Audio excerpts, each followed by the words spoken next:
And so if I just paint this scenario of what if Bitcoin were to monetize to reach some parity with gold in the next 5, 10, 15 years, you have to ask the question, okay, well then how should the United States make decisions now to maximize its advantage relative to its adversaries if that scenario were to pass? What decisions would we want to make now, assuming that's a scenario were to be true? It might not happen, right? So you just say, okay, let's play this scenario out. And so in that scenario, be like, well, is it better or worse if U.S. citizens, U.S. companies hold a lot more Bitcoin relative to, say, China, right? In that scenario, or the Emirates or Hong Kong. It's like, oh, great. Yeah, I would much rather have American Bitcoiners hold that appreciating asset. And I would much rather have that come at the expense, say, of gold.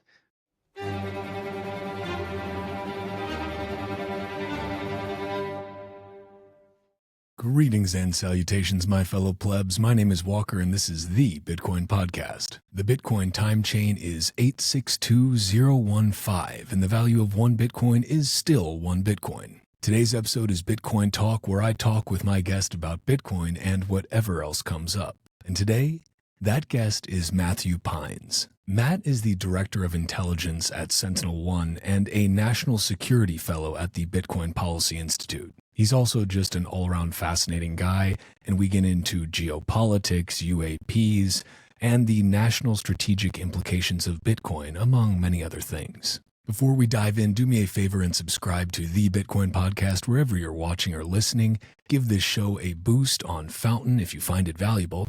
Check out bitcoinpodcast.net for episodes and additional resources. Grab discount links in the show notes for my kick-ass sponsor Bitbox and other partners. And send an email to hello@bitcoinpodcast.net if you have feedback or if you're interested in sponsoring another fucking Bitcoin podcast. Without further ado, let's get into this Bitcoin talk with Matthew PINES.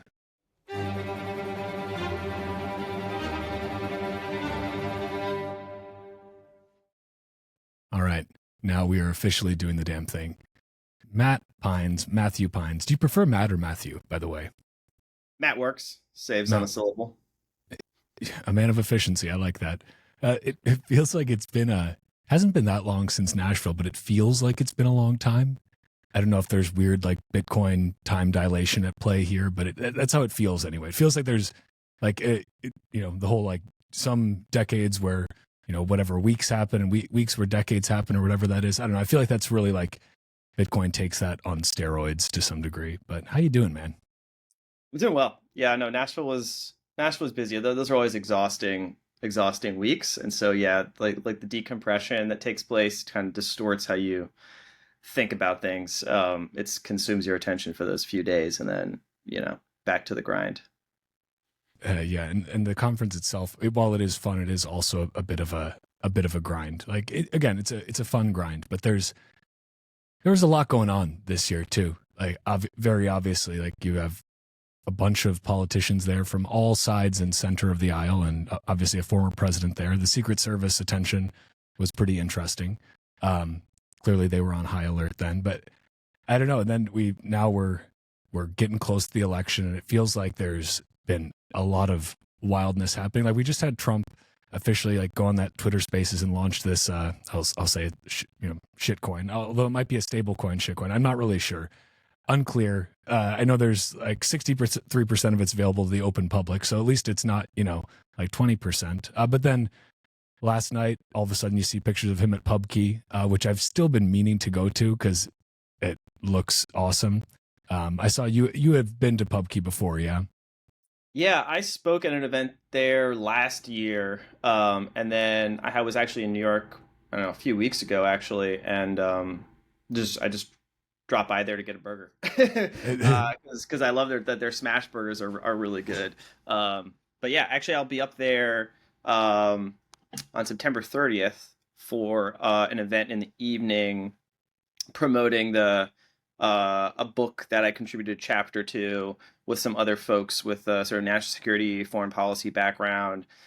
It's called National Security in the Digital Age, Bitcoin, a Tool for Modern Statecraft. Put out by the folks behind BTC Vets. And so, yeah, we'll be doing a book signing or like an event panel sort of thing at PubKey on, I think 6 p.m. or 7 p.m. on September 30th. So if you're in New York City, drop by. I wish I would be in New York City for it, but I'll have to check out the footage afterwards. But no, like that was it was a pretty cool thing, regardless of whether Trump was actually holding the phone and actually making the payment. It was like, well, the that Overton window has firmly shifted to where it's even a news headline that you would read that says, you know, presidential candidate, former President Donald J. Trump, you know, pays for burger at NYC bar using Bitcoin, which is just kind of like wild. I don't know. It's cool to see. And then we've got these, and I know you're like very much on top of this, but the whole Hezbollah pagers and now their two-way radios blowing up as well, which seems like it was like some really long con work by Mossad. Apparently, that's what I've seen more recently. Like they didn't affect the devices afterwards. They basically manufactured them and then, you know, we're just kind of like waiting, which is like, wow, that's some patience. And I don't know, is that what you've seen? Is that like the most likely that they were right there at the supply chain from the beginning in the manufacturing process, and then we're basically waiting to push the button? Yeah, this is a case of thinking long term, right? So intelligence services, unlike most other parts of the government, they tend to be the most long term oriented. They know who their adversaries are. They know those adversaries aren't just going to disappear year after year after year. So they have to formulate plans and strategies and, you know, design their tradecraft, assuming, you know, the adversary's potential vulnerability could not, you know, manifest 5, 10 years, maybe decades down the line. And so this is, I think, a case in point of where, you know, a long sort of trail of operational preparation, establishing essentially a front company fully backstopped by multiple different shell companies that was running like a legit, you know, simple business of building pagers and selling them, right, to you know, a variety of different customers in the Middle East, maybe other places, is just sort of set up, you know, years ago on the off chance that maybe one day, you know, somebody from Hezbollah will put in a bulk order, and then boom, right, you're in the money.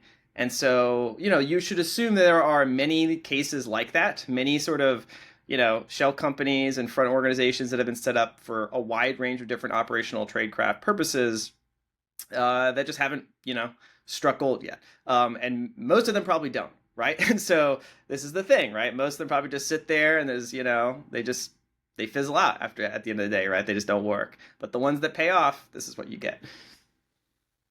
And I mean, it's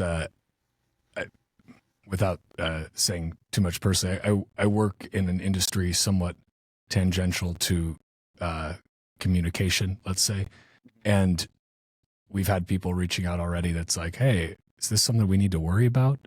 And it seems that this is a fairly, again, isolated thing, but I think it obviously raises the question in everyone's minds of, okay, does this mean that every communication device that I have, whether it be a pager or a cell phone or a two-way radio, is potentially a, you know, ticking time bomb that can literally a ticking time bomb that can be used against me? So I don't Yeah. know. I mean, I would say most people, everyone has a different threat model, right? And I would say the average person's threat model is much lower than a Hezbollah, you know, senior officer. And you Fair. know, so it's like you gotta, you know, just because something happens in the world doesn't mean that that changes your relative threat, right? Like those particular operations are targeted at particular individuals that stand in a form of aggressive opposition to a tier one nation state intelligence service that has the means, the motive, and opportunity to leverage the whole disposal of their intelligence capabilities to ensure that they die when they want to be dead. And that is, you know, so unless you are a you know, a targeted adversary of a national intelligence service that triggers motivation for that service to target you for assassination, um, you know, I would say you're safe. You know, certainly Foxconn is not loading in, PTN explosives into the assembly of consumer electronics and iPhones distributing around the world. I think it's a safe assumption that's not happening. But it brings up a larger play, which I think, or larger dynamic, which is true and which does affect, I think, people's daily lives in different respects, which is overall supply chain vulnerability and compromise, and not from the perspective of it blowing up in your face, but it being technically compromised. Now, that's kind of what a lot of what I do is on kind of the cybersecurity end, and obviously we've had many cases in the past few years of sort of digital supply chain compromise, where both edge devices like your own home routers and small office routers have been and are being used by Chinese threat actors as part of their infrastructure to penetrate our critical infrastructure, to hold our critical grid, electrical utilities, ports, those sorts of systems at risk. They're sort of hopscotching and using these consumer devices and routers essentially as part of that infrastructure. A few years ago we had the classic SolarWinds attack, which was a piece of software that was embedded in lots of different systems, both government and private networks, and it became a point that the Russian intelligence services were able to exploit. They inserted essentially compromised code into an update that the SolarWinds software sent out to all of the people running that software, and then it basically created a backdoor for the Russians to exploit. And so this is the constant game of cat and mouse in cyber espionage, where folks are exploiting the complexity of modern technical infrastructure and digital supply chains to put in place upstream vulnerabilities or take advantage of existing vulnerabilities through poor software development practices to compromise our technical system. So I think these sorts of things get the headlines, like exploding phones, people's faces getting blown up. That is obviously generates lots of YouTube clips and people losing their minds. I would say you should be much more in terms of your personal threat model.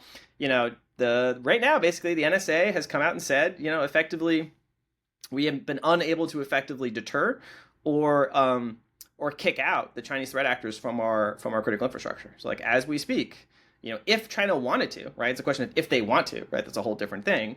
But they have right now probably the capability to take down some parts of our critical infrastructure in a crisis environment.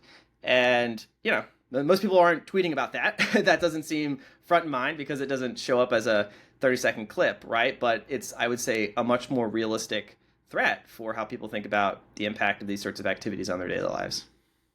I saw you'd posted I think it was a press release from the NSA recently, maybe a couple of days ago, about this CCP botnet, basically, and that they have basically credible evidence that this is something that is very widespread and with some recommendations for what you should do for your IoT connected devices. Is this what you're talking about? Basically using consumer grade devices to then eventually find ways to backdoor into critical infrastructure?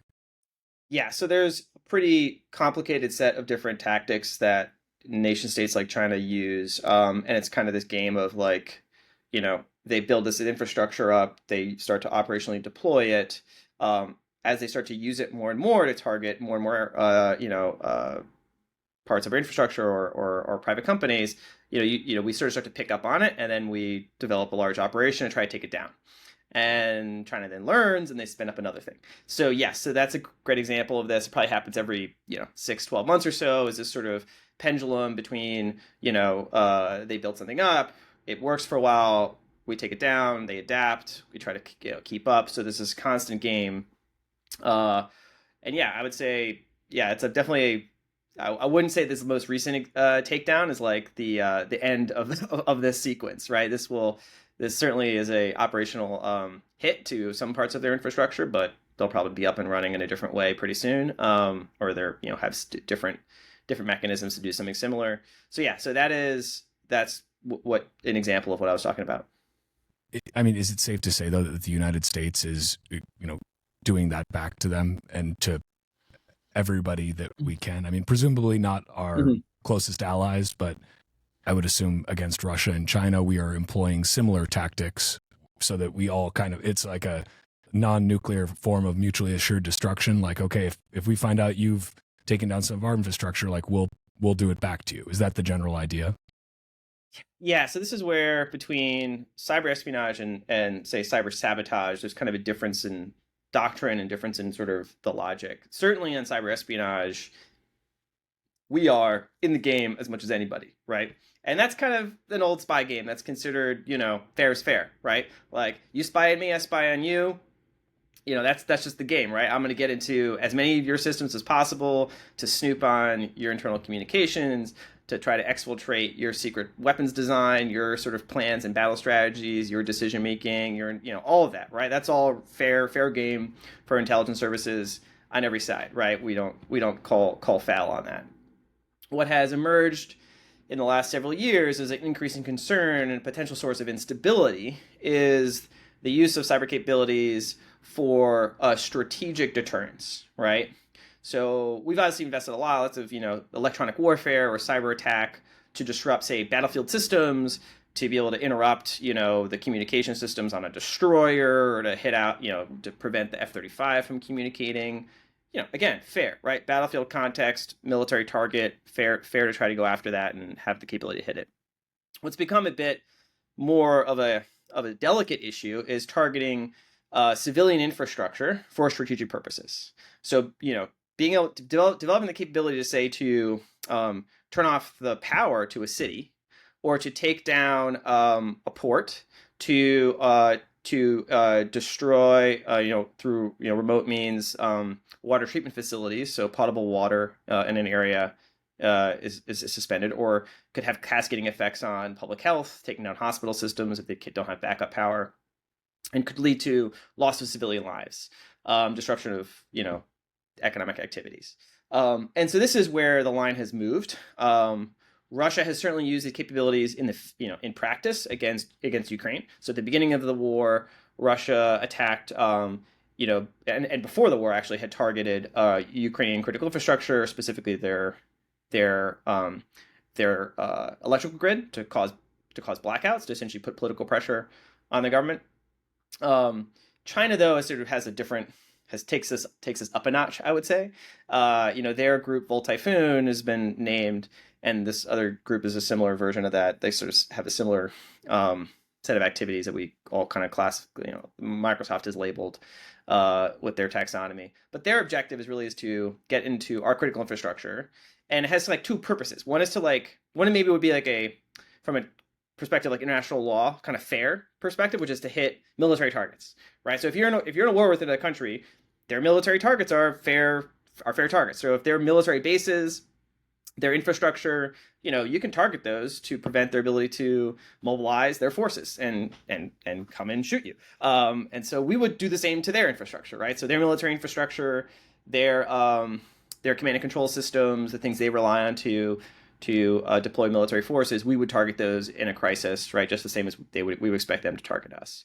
They have sort of expanded the targeting set, though, in ways that I would say, at least from my perspective, as more my understanding, we have not, in the sense of explicitly and directly targeting completely civilian infrastructure, with no, even indirect military advantage, right? It's just designed to basically mess with civil society, and the objective there is to explicitly to cause sort of civil unrest, social panic, and to change the political decision making inside DC on whether to engage further in a military confrontation, say in an escalation in the South China Sea or over Taiwan. That's kind of the purpose of these activities, is to establish persistence in our critical infrastructure networks so that they can credibly hold at risk, and then create chaos, and put that possibility in the minds of the decision makers that are deciding, do we escalate, and when do we deploy, and who do we deploy, and where do we go next on this escalation ladder if we get into a crisis. So that's what these are all designed for. And actually, yeah, there's a great book. It's quite technical. It's called Rethinking Cyber Warfare. I have it on my shelf over there. I just read it a few months ago. And you bring up this point of like, is this equivalent to like nuclear deterrence? And he gives a good argument why it's really not. Like, cyber is kind of especially dangerous or unstable from the perspective of traditional deterrence calculations, in the sense that in a sort of nuclear dynamic, you have a good idea of what the other person's capabilities are, and you can credibly commit kind of a retaliatory strategy that is quite that will have a known effect, and so that creates a kind of a game theoretic stability where mutually assured destruction. I have a high degree of confidence that the missiles came from a place, and that I know that they know that I know where they came from, and that they know that I know that they know that I can hit them back, right? So that creates this like mutual like reinforcing set of understandings that lead everyone to understand, okay, if I do this, then this is going to happen, and like it's bad for everybody, so we don't kill each other. Cyber is a weird gray in the gray space where, in many cases, attribution is not obvious, right? Unlike a ballistic missile coming over the Arctic Circle, right? You know exactly when it was launched and who did it, right? Like a cyber attack is much more hard to attribute, right? You kind of have to, understand exactly, the full chain of the software development team that came from a certain garrison in the PLA that has a certain way of sort of coding the malware and it has a certain fingerprint associated with it. And so you can credibly say, we saw this piece of SaaS software, it was loaded on this infrastructure, it's managed and deployed by this team. Like we do a huge amount of effort in intelligence collection, try to trace all of those links back, collect all this information. We even try to indict these people to show that we have the ability to sort of piece those different links to the chain together. But it's a lot of work and very hard to do. It takes like weeks, maybe months, and sometimes you only get like a definitive answer. And that's very different than nuclear weapons, which is like, it just came over, we're firing back, right? So if there is a destructive cyber attack, it kind of has this escalation scenario where it's ambiguous exactly who caused it. And, you as your decision maker, you want high confidence to point the finger at a particular actor, right? And if they're not taking the blame for it, right? Like you always have the possibility of like a false flag, right? Like we see constant cases of, say, Russia using Chinese malware, or North Koreans using Chinese malware, or Chinese using, like everyone tries to obfuscate and muddle the picture of exactly who's using what. I think there's a case of the Olympic destroyer malware where it was in Seoul. No, sorry, it was Tokyo. It was Seoul. Oh man, my brain is fried. But it turned out it was the Russians, but they tried to make it look like it was the North Koreans. And so this is a classic case here. So this is where the nature of cyber is that it's not sort of a binary, like the missiles are launched or not. You could have, kind of an escalation dial of like the degree of effect. And it's also hard to attribute in the sense that you don't necessarily know with high confidence without a lot of intelligence collection, a lot of time, who did it. And so that changes the deterrence, logics, right? Exactly. How do you retaliate? Do you retaliate with cyber? Do you retaliate with conventional forces, right? Where's the line? And how do you signal that line in advance so that the other adversary understands what your line is, right? And so be able to credibly then communicate what your deterrence posture is, what your retaliatory decision making is very hard, right? Because of these other reasons. So it's a great book. It doesn't really come with good solutions, but it like really diagnoses why, most people, it's kind of in a technical policy jargon. It's kind of in the weeds. A lot of people inside the defense community think about this stuff. But unlike with nuclear weapons, which are in the popular consciousness and have kind of, everyone kind of understands mutual assured destruction now and just assume that it's kind of the same thing with cyber. It's really not. It's kind of fundamentally different and much more complicated and potentially unstable in that way. And it's also because we're constantly living in this era where like they first have to establish persistence in our networks to be able to have the effect. So it's kind of this weird mix of like the Bay of Pigs, but not quite, right? It's like we got really worked up when the Russians put the missiles in the Bay of Pigs, and maybe it was retaliation because we put the stuff in Turkey, and it was like this was seen as like a, sort of like for like sort of thing. But that was quite destabilizing, especially when it was made public, and then politicians then have to like respond, right? So now we've made this public that, again, policymakers are in a difficult position because they have to kind of try to send a signal to China that they're not happy about this, and we want to, we're going to impose costs on you, maybe in other ways, if you keep this up. And they also need to compel private owners and operators of these networks to take action because it's not the government that owns most of these, these systems. They have to like ask and cajole and maybe support some of these private sector networks to actually do the hard work of trying to find and kick the Chinese out of their systems. And it's difficult and it's expensive, and companies have other things to do. And so yeah, this is like this complicated game that national decision makers have to play in cyber, which is much more different than traditional kind of military defense. So that was a bit of a technical deep dive on cyber deterrence. But yeah, you got me wound up, and I had to spew. I love it. I love it. Again, safe space for winding up and ranting here on this show. But no, because I mean, I'm fascinated by this because I feel like a lot of people right now and this is Bitcoin folks I talk to within that bubble, but also like let's say my wider fiat bubble of people of all different ages and backgrounds that I talk to. Everybody, not everybody, a lot of people who I know that pay attention to these things very closely seem to think that we are very much on the cusp of something. And I think World War III, this boogeyman of World War III gets thrown around a lot. But one thing that I think is discussed maybe less than just like, hey, World War III is coming, we don't want that, which I think, yeah, we can all agree we don't want total war, right? That's really, maybe some people do. The majority of people, especially citizens, do not want that. I think most governments don't want that. But it's hard for me to understand, what does a world war look like in the year 2024? Like, we know what it looked like, almost 100 years ago, in the 40s, and that was catastrophic. But things have obviously changed an incredible amount since then. Like, okay, we've got cyber war, we've got good old fashioned boots in the ground war, physical force kinetic war. There's the nuclear option that is available to a lot more people or a lot more nation states than was before.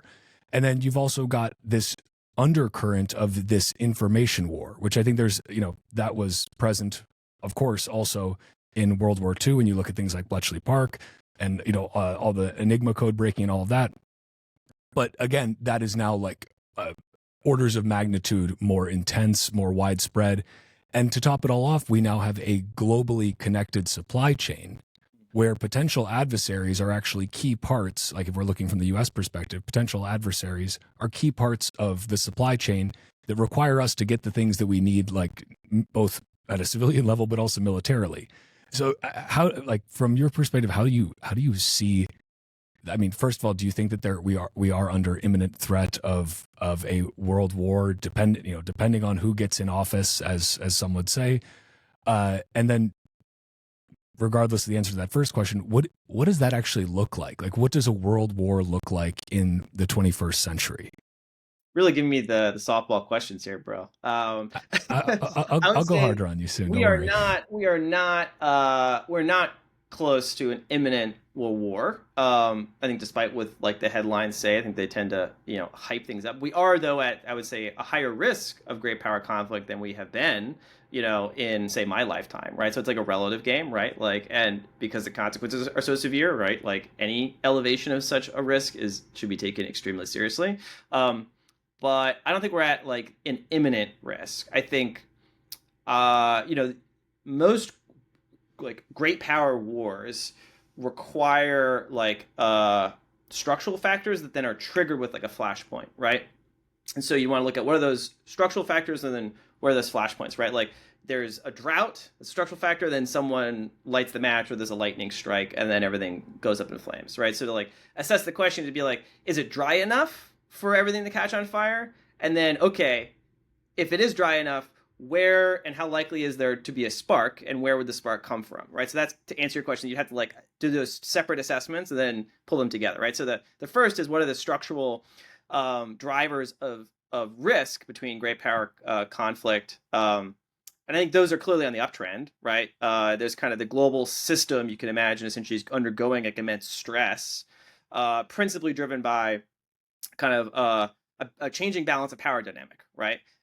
Really China, but really it's kind of a larger geoeconomic rearrangement that has taken place over several decades between kind of the existing rules-based international order, quote unquote, dominated by the G7, obviously with the US as kind of the dominant military and economic hegemon. And we have sort of designed a global system in the post-war era that was sort of our rules, secured by our military, and kind of our technological superiority across all domains. And so that was kind of what underwrote a global economic system that plugged in emerging markets that had large commodity natural resources, obviously OPEC plus being like the critical node there, and then increasingly China as a manufacturing power. And so they're developed this kind of integrated global system with kind of US military, credit, and legal kind of rules, essentially, at sort of the top, but then deeply integrated with these two key nodes in terms of commodity resources and goods production. And when all those three legs of the stool, like G7, OPEC Plus, and China, were kind of like in, cooperative globalization mood, like we're going to trade, we're going to get rich, we're going to integrate our systems, then everyone was, not ready to shoot each other, right? And I think a lot of things have happened. You could go back in history, but like we're now at the point where the relationship between those key nodes in the global system is starting to fracture, right? Like G7 and OPEC Plus is fractured, to the extent that we essentially sanctioned one of the major members of OPEC Plus, Russia, right? So we were trying to put an oil price cap. We sanctioned them out of SWIFT. We blocked their reserves. Again, not a very positive relationship between that leg of the triangle. Then U.S. and China, we're obviously now in an aggressive strategic and economic and technological competition with China. We're trying to block their ability to climb these value chains. We started a whole set of tariffs under Trump administration that were continued under Biden.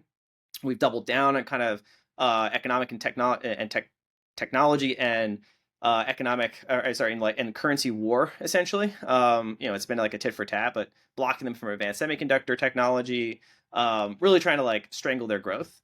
We had a strong dollar policy, crush the yen to try to put pressure on the yuan. There's lots of maneuverings that were taking place.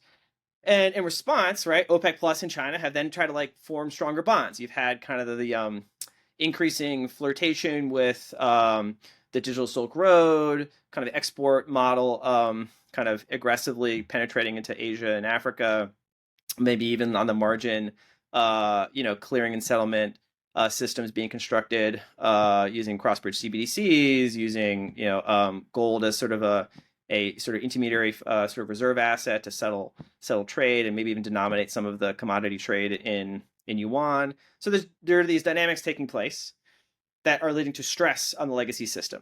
On the military side, though, like China has been like aggressively developing their military capabilities, and to first order, that is what's keeping American war planners up at night, because they have to try to maintain as large as possible advantage over their peer and near peer adversaries in any conflict scenario. And when they see that gap closing, they get worried. They get worried that one, that means that the potential strategic balance and therefore the strategic deterrence is being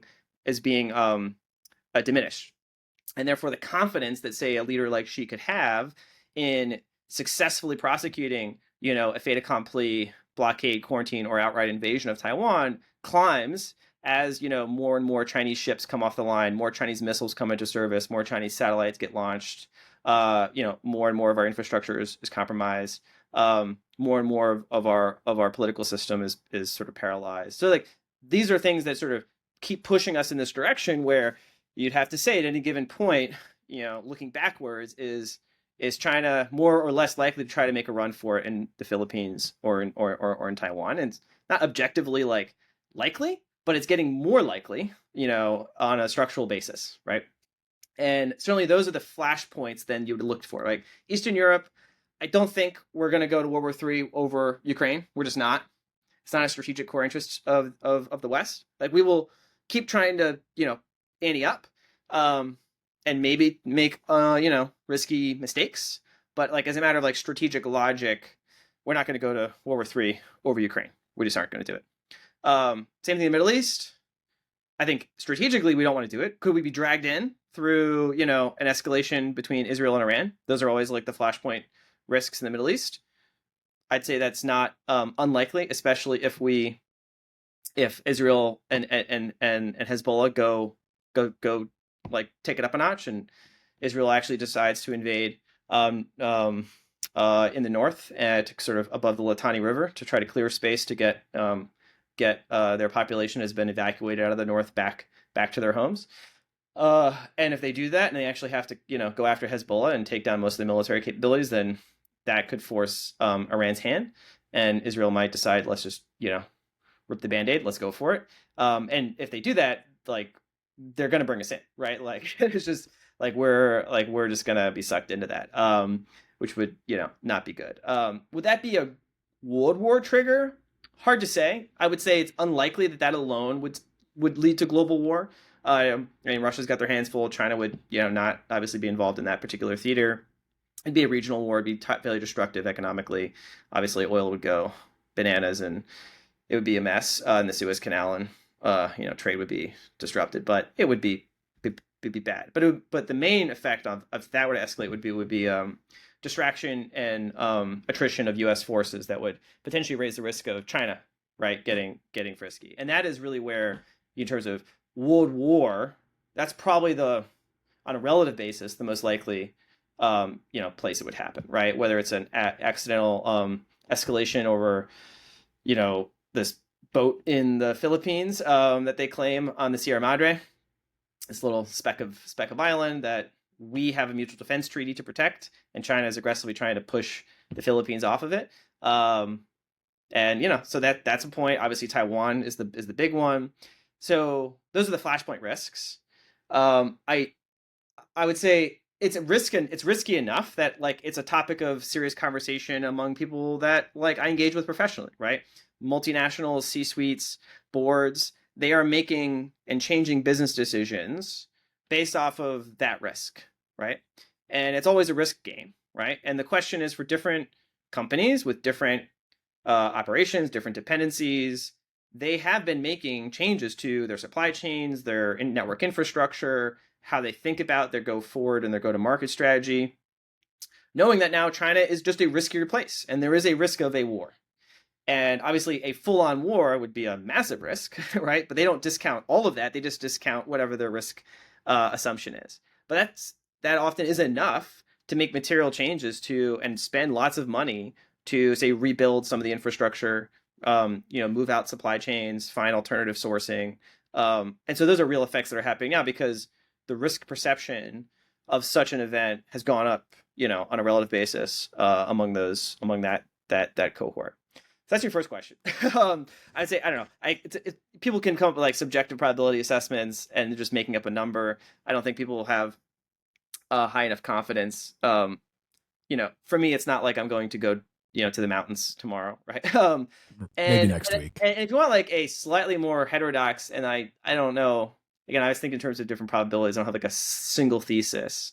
And one thesis, though, I think that's underexplored, less because of analytic reasons, more just because of I don't know, cognitive bias, or it's not exactly like polite, topic to bring up, is like I do sometimes get a sense that at certain levels of the dynamic between the U.S. and Chinese systems, this competition is almost a form of in wrestling, it's like kayfabe, right? And of course, I think Eric Weinstein sometimes talks about kayfabe in different contexts, but in like geopolitical kayfabe, that like it's like, do they really mean it, right? Right? Are we all getting something out of this, right? By hyping up this threat, right? I don't know. I mean, obviously, like the material facts on the ground are there. Like the military things are not made up, right? The actual aggressive maneuvers in the South China Sea are not made up. The cyber operations are not fictitious. And so I think there could be multiple levels of this, right? It's not just entirely like, kayfabe, but there are at strategic level dialogue, the people in the back rooms when they're talking, right, like, brass tacks. I sometimes wonder though if like Xi does have an interest in centering his populations and his military focus. He needs like a justification to purge internally these corrupt systems, especially the military. He needs to, build up his own power and solidify his rule for the rest of his life. And he has to make these like, point these things down the line. Be like, I need you to be ready to invade by 2027. I'm going to have, the great unification of the Chinese dream, and we're going to achieve, essentially the kind of the common destiny for shared humankind through under my tutelage. So he has these grand, ambitious, strategic frameworks that he's set up, and then translates those into really definitive instructions to the bureaucracy. And so he needs a lot to like anchor and drive that internally. You could argue that we also need to make a lot of structural changes to our economic system. And we always need the necessary justification, say, to change the structure of the dollar system, right? Where defense industrial base isn't where it needs to be. And a lot of the arguments is that it's because it's having this national security effect, right? We can't make the ships and munitions that we need in order to credibly deter China. And so I think it's overdetermined, right? Like there's always the material logic that drives powers into conflict. And there's always like these political narratives that decision makers in different positions of power spin for their own narrow purposes, and sometimes they can kind of play off each other. And but that doesn't mean the risk is low, right? Because sometimes you look in history and you think, these people thought they were just talking the talk, but other people didn't get that it was just a talk, right? And then they spilled the weapons and they put the weapons next to each other, and somebody fires, and it's like, all right, well, I guess we're off to the races. Um, so that is, I don't know. That's I always like, most people don't want to think about that because it's not, oh, it's like this is the party line, this is how we think, how we assess the. But I think you can't discount, if you look at history, like these sorts of conversations always play at different levels. Now, how would war actually take place? Well, I mean, the sort of war we're already in, you could argue, is a form of world war, right? It's just the form of world war you expect to see if great power war is seen as too expensive to actually fight, right, by everyone, because you've got nukes now, because these interconnected economic systems are, it's so mutually assured economic destruction if we actually like start firing at each other. But we really want to like shiv each other as much as we can. Like we want to like, you know get a strategic advantage. It's more like jujitsu or a knife fight. And we're trying to like sneak something in under the ribs. And there, what you see then is what you see playing out. What you would expect is what you see playing out right now, which is, instead of you having like great powers come at it, you see increasing cyber conflict right just below the threshold. You see activities taking place in space, which are highly destructive in many cases. They're not like kinetically destructive, but they're messing around in space. There's an aggressive competition playing it, but most people don't see it. Same thing in the ocean, undersea. Cutting cables, doing other things against each other's subs. Again, Blowing places up that are like, pipelines. yeah, pipe, exactly. Right. So like things that are more on the boundaries of the global system, and using proxies, so having proxy wars, or going, again, increasing activities in like weak and failed states, say in sub-Saharan Africa, lots of coups, yeah, yada yada. So that's what you would expect, is just you turn up the dial on great power competition, but we don't want to actually fight because the risk is too high and everyone loses too much money. But anyways, we go to these other parts of the global system. We go to space, we go to the ocean, we go to the Arctic, we go to cyberspace, we go to sub-Saharan Africa. We just try to just fuck with each other right everywhere we can. And that's below the threshold of war. But if you do get to this unfortunate point where if you start throwing down, and you can imagine different scenarios where you just all the off ramps don't get taken, right? Even in a Taiwan scenario, right? You'd have to, like, you look at the different escalation trees, and you'd say, okay, like there are different off ramps, different strategic maybe compromises that could be made, etc. But like full on, like, nope, we're going toe to toe. It's hard to see how that doesn't end in nuclear war, right? With the adversary like China. Now, I think because of that, I think there will be off ramps that would be taken. But you could see in those early weeks of, say, a Taiwan conflict, it takes place in like these weird spurts, right? Like an initial conflict over Taiwan, and there's like many different permutations of how this could go. But if it's a classic just bolt from the blue invasion, we would have intelligence in advance. We would deploy certain things in theater, but we would keep them out of the range of most of their missiles. And so we would have to basically try to make Taiwan as much of a porcupine as possible. That's probably not going to work over the long term, or in a tactical long term, like the first week. And so we'd have to assume that we'd either have to we have to fight in, right, past the second into the first island chain, and then prevent them from actually taking the island. And that's going to be extremely expensive in terms of like ammunition. We're going to lose lots of missiles very quickly, and we don't have that many in reserve. So the big question is going to be like, everyone comes in, shoots their shot, what they got in theater. If there's no definitive winner, like if, say, China is able to take control of the island, and then we have to go back and come back in and fight to take it, well, that's probably not going to be great for us. If we stop them from taking it and we can reinforce Taiwan, then maybe it's better for us. If it's somewhere in between, then it's a race for essentially who can reconstitute their forces. And the problem for us is we have to come in from far away.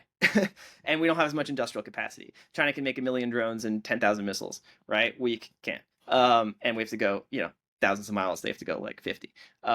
So that is the structural disadvantage that we would have in like an outright full-on war that's conventional.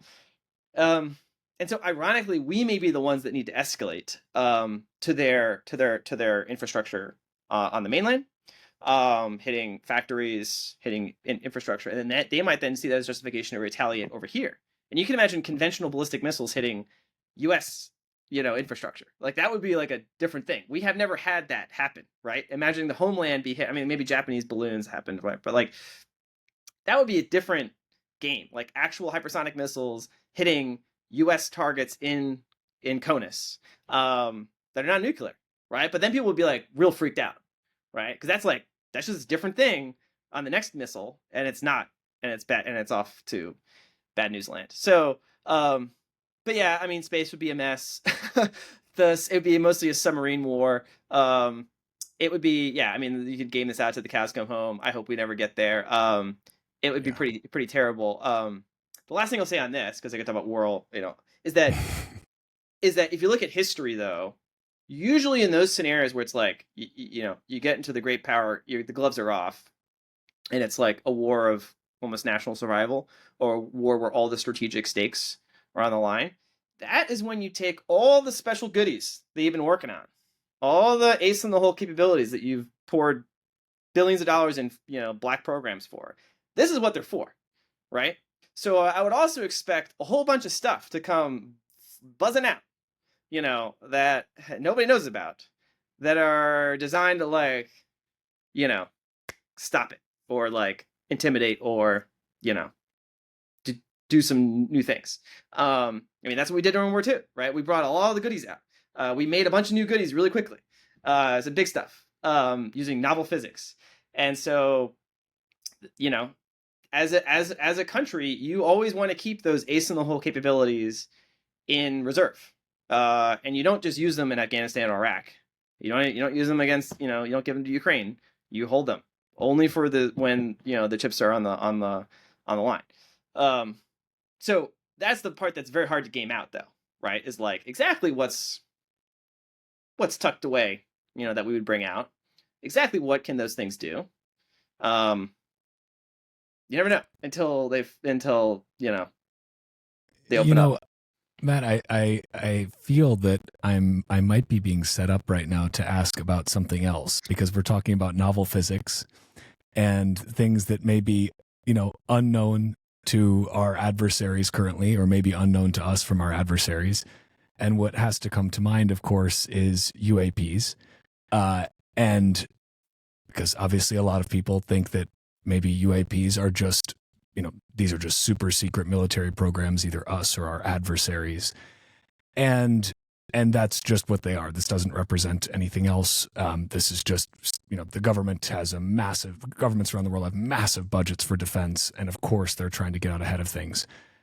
Can we talk about UAPs a little bit? Can we dig into that? And actually, perhaps first, as a lead into that, because I don't just want to come at you directly with UAPs. People may have just listened to everything you said and thought, dear Lord, how does this man know so much? And clearly this man has thought a lot about these things. Can you just tell me, who are you and how did you get here today to be at this interesting nexus of Bitcoin and cybersecurity and UAPs and general national security? Like, how does one end up where you are right now? Yeah, it's a winding road. So I guess the abridged summary. I studied physics and philosophy as an undergrad. Thought I was going to become an academic. Decided that was not the path for me. Got a master's in the London School of Economics. Came back to the States. Worked for 2 years at the National Science Foundation, essentially giving grant funding to all the economics and sort of decision risk game theory. Again, more of like a academic sort of prep track to if I do a PhD in economics or something. Again, kind of did a hard pivot away from the academic track. Stumbled really into doing national security consulting for a small company that had a contract to do essentially exercises for the government, essentially war games, but more on like national preparedness. So how does the government prepare for all sorts of worst case scenarios? And then that company grew, and so I grew with the company and did a lot of different sort of projects for different government agencies, sort of spanning the gamut from those sorts of exercises, sort of war games, crisis simulations, both full scale things, tabletop experiments, tabletop exercises, operational experiments. I did like program assessments of emerging technology, critical government programs, some relating to sort of continuity of government. How do we keep, our constitutional form of government enduring under all scenarios, including nuclear war. And helped do sort of force structure assessments for government agencies, including FEMA and CISA, as it was being stood up, which was the Cybersecurity and Infrastructure Security Agency that was, relatively new when I was supporting them, to figure out how big they should be, what sorts of capabilities do they need. And at a certain point, I got bored of doing government consulting. Deal with government contracting, government shutdowns every 9 months. It's just kind of a grind, and I was just kind of over it at a certain point. And so then I pivoted to the private sector. I joined a small consultancy called the Krebs Stamos Group, that delivered kind of more high end strategic consulting services to mostly multinationals, critical technology companies, the intersection of geopolitical and cybersecurity risk. So we're a mix of folks that had geopolitical backgrounds, mix of folks that were hard technical cyber folks, some consultants. So I was kind of like a blend, some of those. But yeah, so I basically have been doing that for the last several years. We were just acquired by a publicly traded cybersecurity company. So these are my personal views, not those of my employer. And we were kind of brought on essentially as a strategic advisory group to this publicly traded cyber company. And so basically doing the same thing, sort of strategic consulting, geopolitical.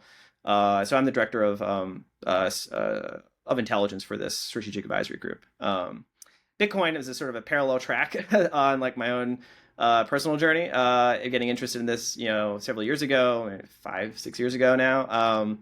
And it just became like, it was a personal thing. And then started writing about it, got connected with the folks that started the Bitcoin Policy Institute very early on, and wrote kind of the first white paper at the intersection of Bitcoin and national security, try to communicate some ideas around, where I felt maybe these questions were being underexplored in terms of the strategic implications of Bitcoin, over the longer term to inform policymakers. So I've, been, really honored to support that think tank as it's really grown and become like, probably one of the best, in my view, kind of policy and sort of think tank shops working in digital assets more generally, and really having outside impact and talking to policymakers. And so sort of have like a parallel, 1 foot in some of the Bitcoin policy space, thinking about these questions of, where does Bitcoin go in the next 5, 10 years? How does it intersect with national security strategy and sort of the geopolitical dynamics? So I do a lot of that, thinking and research and talking to people. And yeah, obviously it's become more and more salient over the last few years since I first was just sort of riffing on these things. So that's kind of the background on myself. And I've never been briefed into any UAP programs over the course of that work, but it certainly has given me a lens, right? So when I think about UAPs, right, I think about through all these different lenses that I have, I guess, sort of idiosyncratically developed, right? Like my academic lens, which is like physics and philosophy, more foundational, academic and intellectual kind of grounding, and always think about these bigger questions, but like through the lens of hard science, and analytic methodologies that you learn in philosophy. And then obviously my career, which has been mostly focused on sort of national security and emerging technology, and now increasingly thinking about like the larger sort of business and market implications, right? Which is like these things are all sort of interconnected systems, and I don't think you can try to even get your arms around it without trying to pull all those different threads together. So yeah, that's the TLDR if you want to. Bitcoin often seems like it's alien technology, and you deserve a hardware wallet that's truly out of this world. Okay, I'm sorry for the dad joke, but in all seriousness, go to bitbox.swiss/Walker and use the promo code Walker to get yourself 5% off the fully open source, Bitcoin only BitBox02 hardware wallet. Then get those sats off the exchange and into your own self-custody. The Bitbox team is honestly awesome, and they build easy to use, secure, open source solutions to keep your Bitcoin safe. And not only is the Bitcoin in your Bitbox safe from government confiscation, but Bitbox is one of the only 2 wallets to actually address the dark Skippy vulnerability, so you're in luck. Plus, and I cannot emphasize this enough, but the BitBox02 is truly easy as hell to use, and that's the same whether you are brand new to Bitcoin and it's your very first time setting up a hardware wallet, or you are a well-seasoned psychopath. Again, it is Bitcoin only, and again, it is fully open source. You can head to their GitHub and verify for yourself. There's no need to trust me or to trust Bitbox. When you go to bitbox.swiss/Walker and use the promo code Walker, not only do you get 5% off, but you also help support this fucking podcast. So thank you.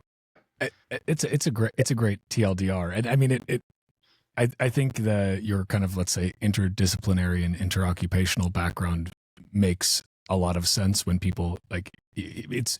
I think it's difficult for anyone to be able to see the complete picture. Like nobody can see the full picture, but the more, let's say, the more diversity of experience you have, the better chance you have of having at least a more complete piece of the picture. And that's why you bring in, in working groups, a lot of different stakeholders with different backgrounds. So you can hopefully each see a different piece of the puzzle and bring it all together. But I'm curious. I wanted to get into the Bitcoin side as well, and I will find a way to tie it in with UAPs, I'm sure. But on the UAP side, so this is something where, first of all, wasn't exactly sure when we moved from calling them UFOs to UAPs, and I'm sure, was there a discrete moment when or was UFO like the colloquial term, and UAPs was always like the military government term for these? I mean, if you actually, I'm not an expert on the precise semantics, but actually you can find that term UAP in government records, referring to these objects like back as early as maybe the 50s, maybe even earlier. I think I've seen it, one of those like telefax kind of, copies that you see on FOIA government records. UFO is definitely the most like common kind of colloquial parlance, but even the government has used UFO as an official term. It was, I think, the last 10 years or so that UAPs, once they started crafting like legislation, especially starting in 2021, 2022, when sort of the Congress, House and the Senate started getting much more serious about this and started put in place actual, statutory requirements and standing up programs and doing more official things, that like UAP became like the codified legislated term. And I think it was partly to essentially try to get some of the semantic cruft, baggage out of the way, since UFO is kind of like it's a loaded term in our Yeah, cultural imagination. UAP is just kind of this new, it's a little bit cleaner. It doesn't have that it's cleaner. baggage. Yeah, Yeah, yeah. yeah.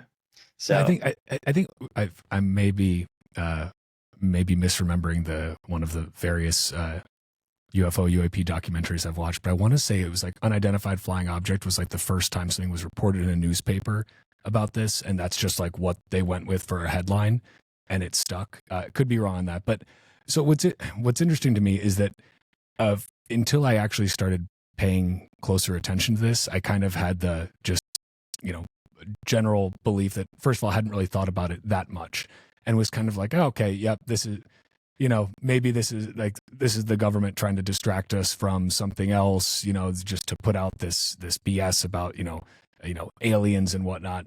And then realizing that, oh no, this is something that there's actually an incredible amount of credible evidence to support across. And this isn't just like people in trailer parks in the American Southwest, pointing up at the sky. This is like myriad different highly trained, highly skilled fighter pilots in the U.S. military and in other militaries, corroborating evidence, like visual evidence from all sorts of different people. Again, and like it's not just like some a Jimbo down just sitting on his back porch. It's like this is from people who know. They fly in the air all the time. They are trained pilots. They're some of the best the military has.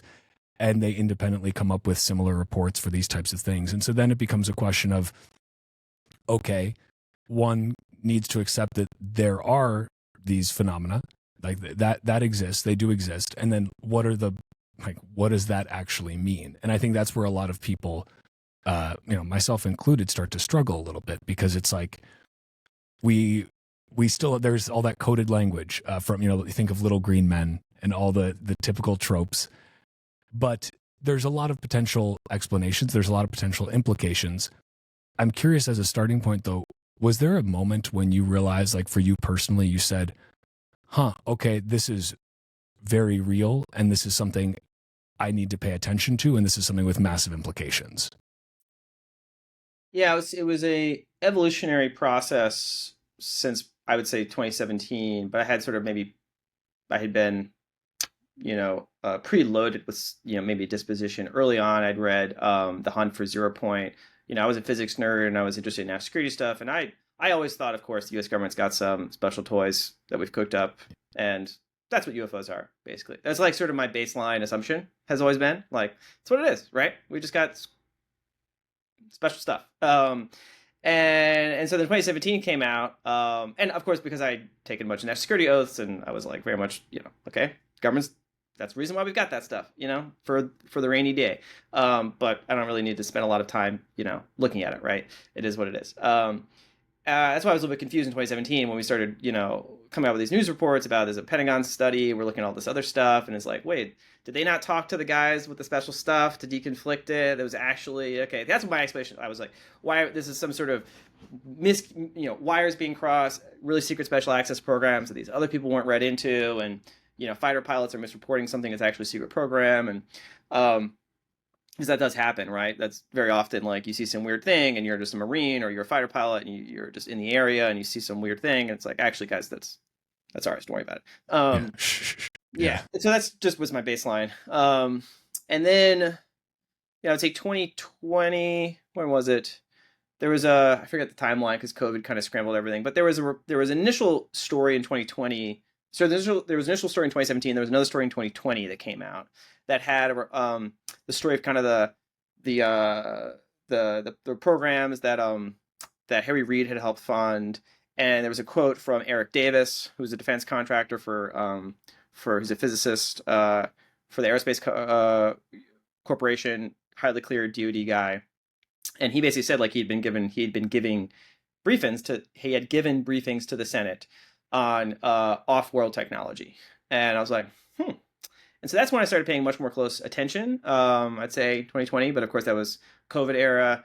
I was starting off the whole Bitcoin thing. So it was like, I was doing my day job. So it was like, okay, spinning a lot of different plates. But I was paying close attention to the topic really ever since then. And trying to discern the tea leaves here. And so there's the official process of analysis that I've engaged in, or say, like using open source, right? Like the stories that get published, on the record statements, the track of legislation that has moved, right? Like if you had read all the UAP related provisions starting in the fiscal year 2021 National Defense Authorization Act and just read how those changed and expanded and intensified from FY 2021, FY 2022, FY 2023, and FY 2024, and now FY 2025 is coming in this year, you will see a remarkable expansion and intensification of the language and quite suggestive language. So that's like most people don't read those things. I read those things for my day job, and I was like, this is quite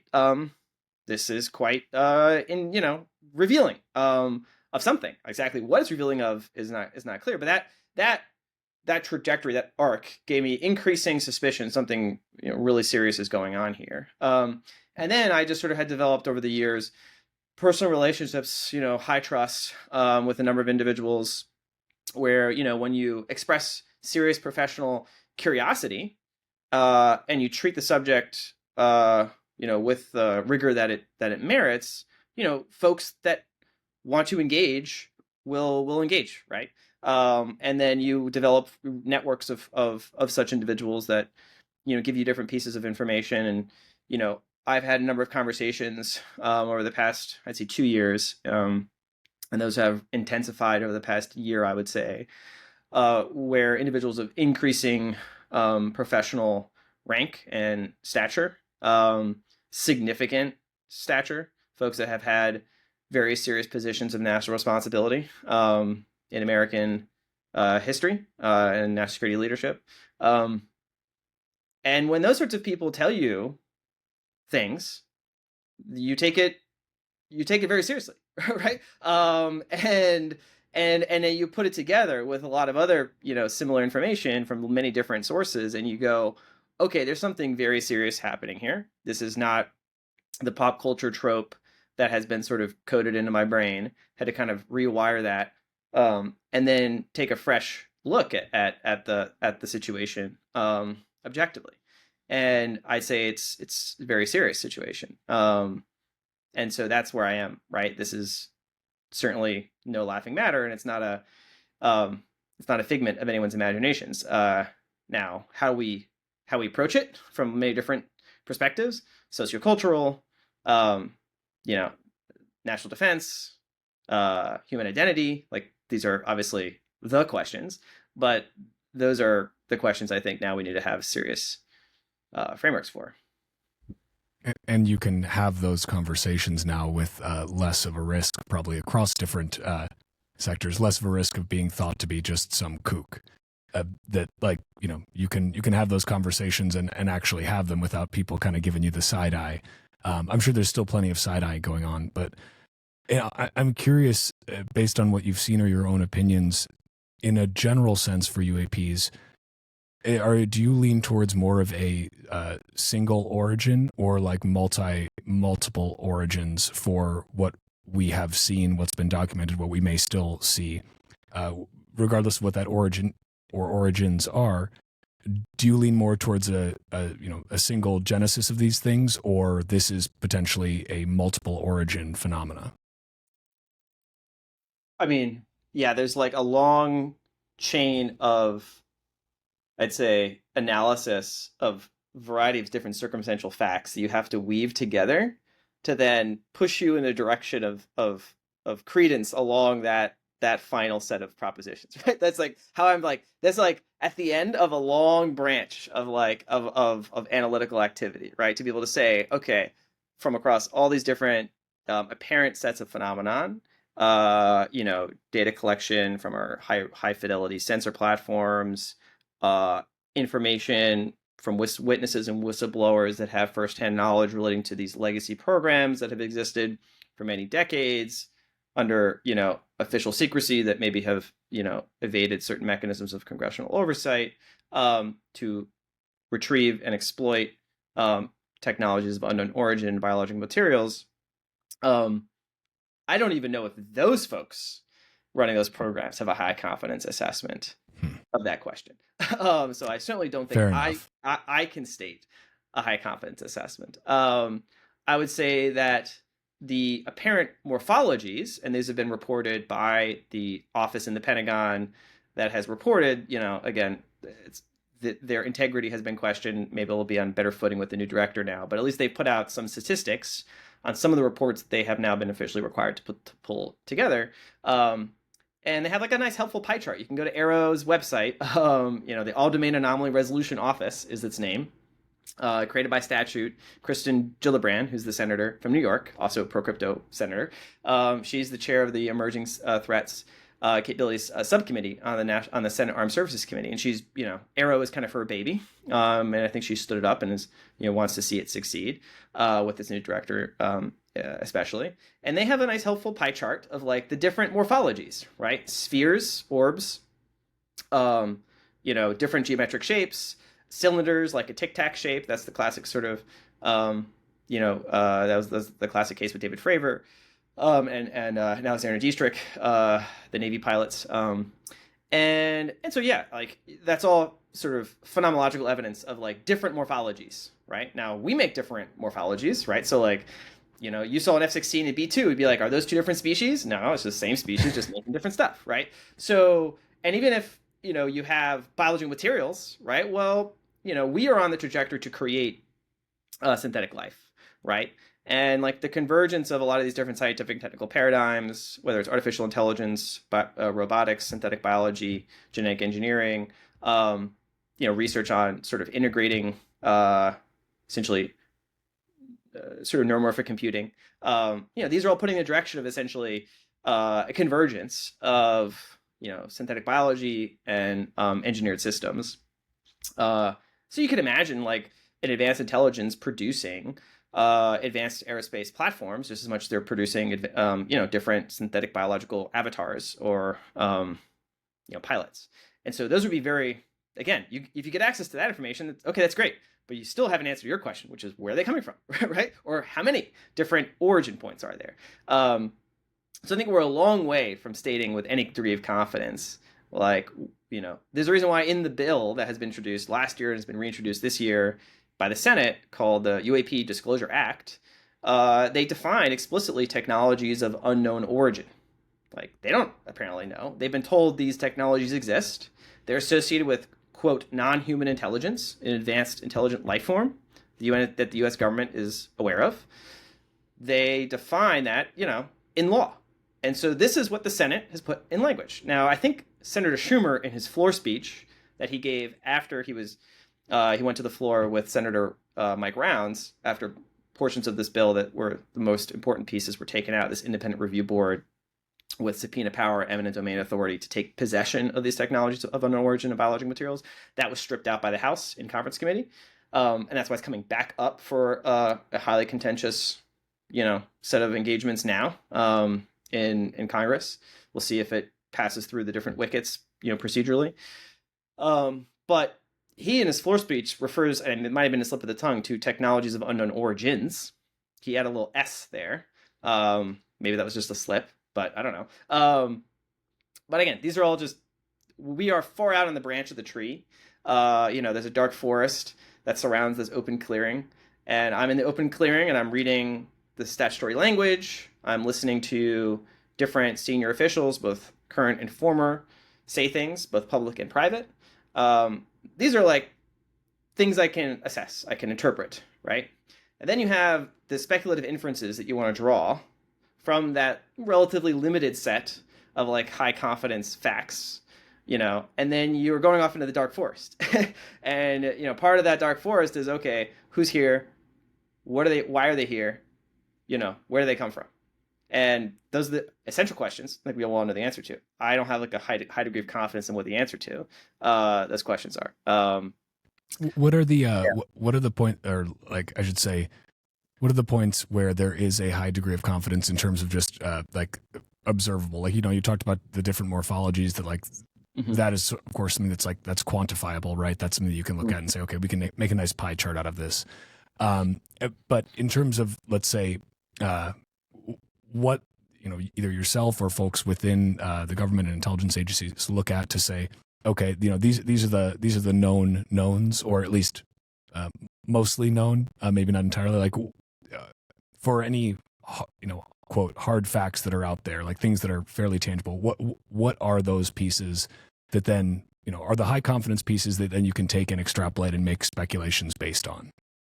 Yeah, I mean, the two basic questions you're trying to answer are, what are their capabilities of the NHI that is the, say, progenitor intelligence deriving, metaphorically or literally the technologies of unknown origin that we're observing.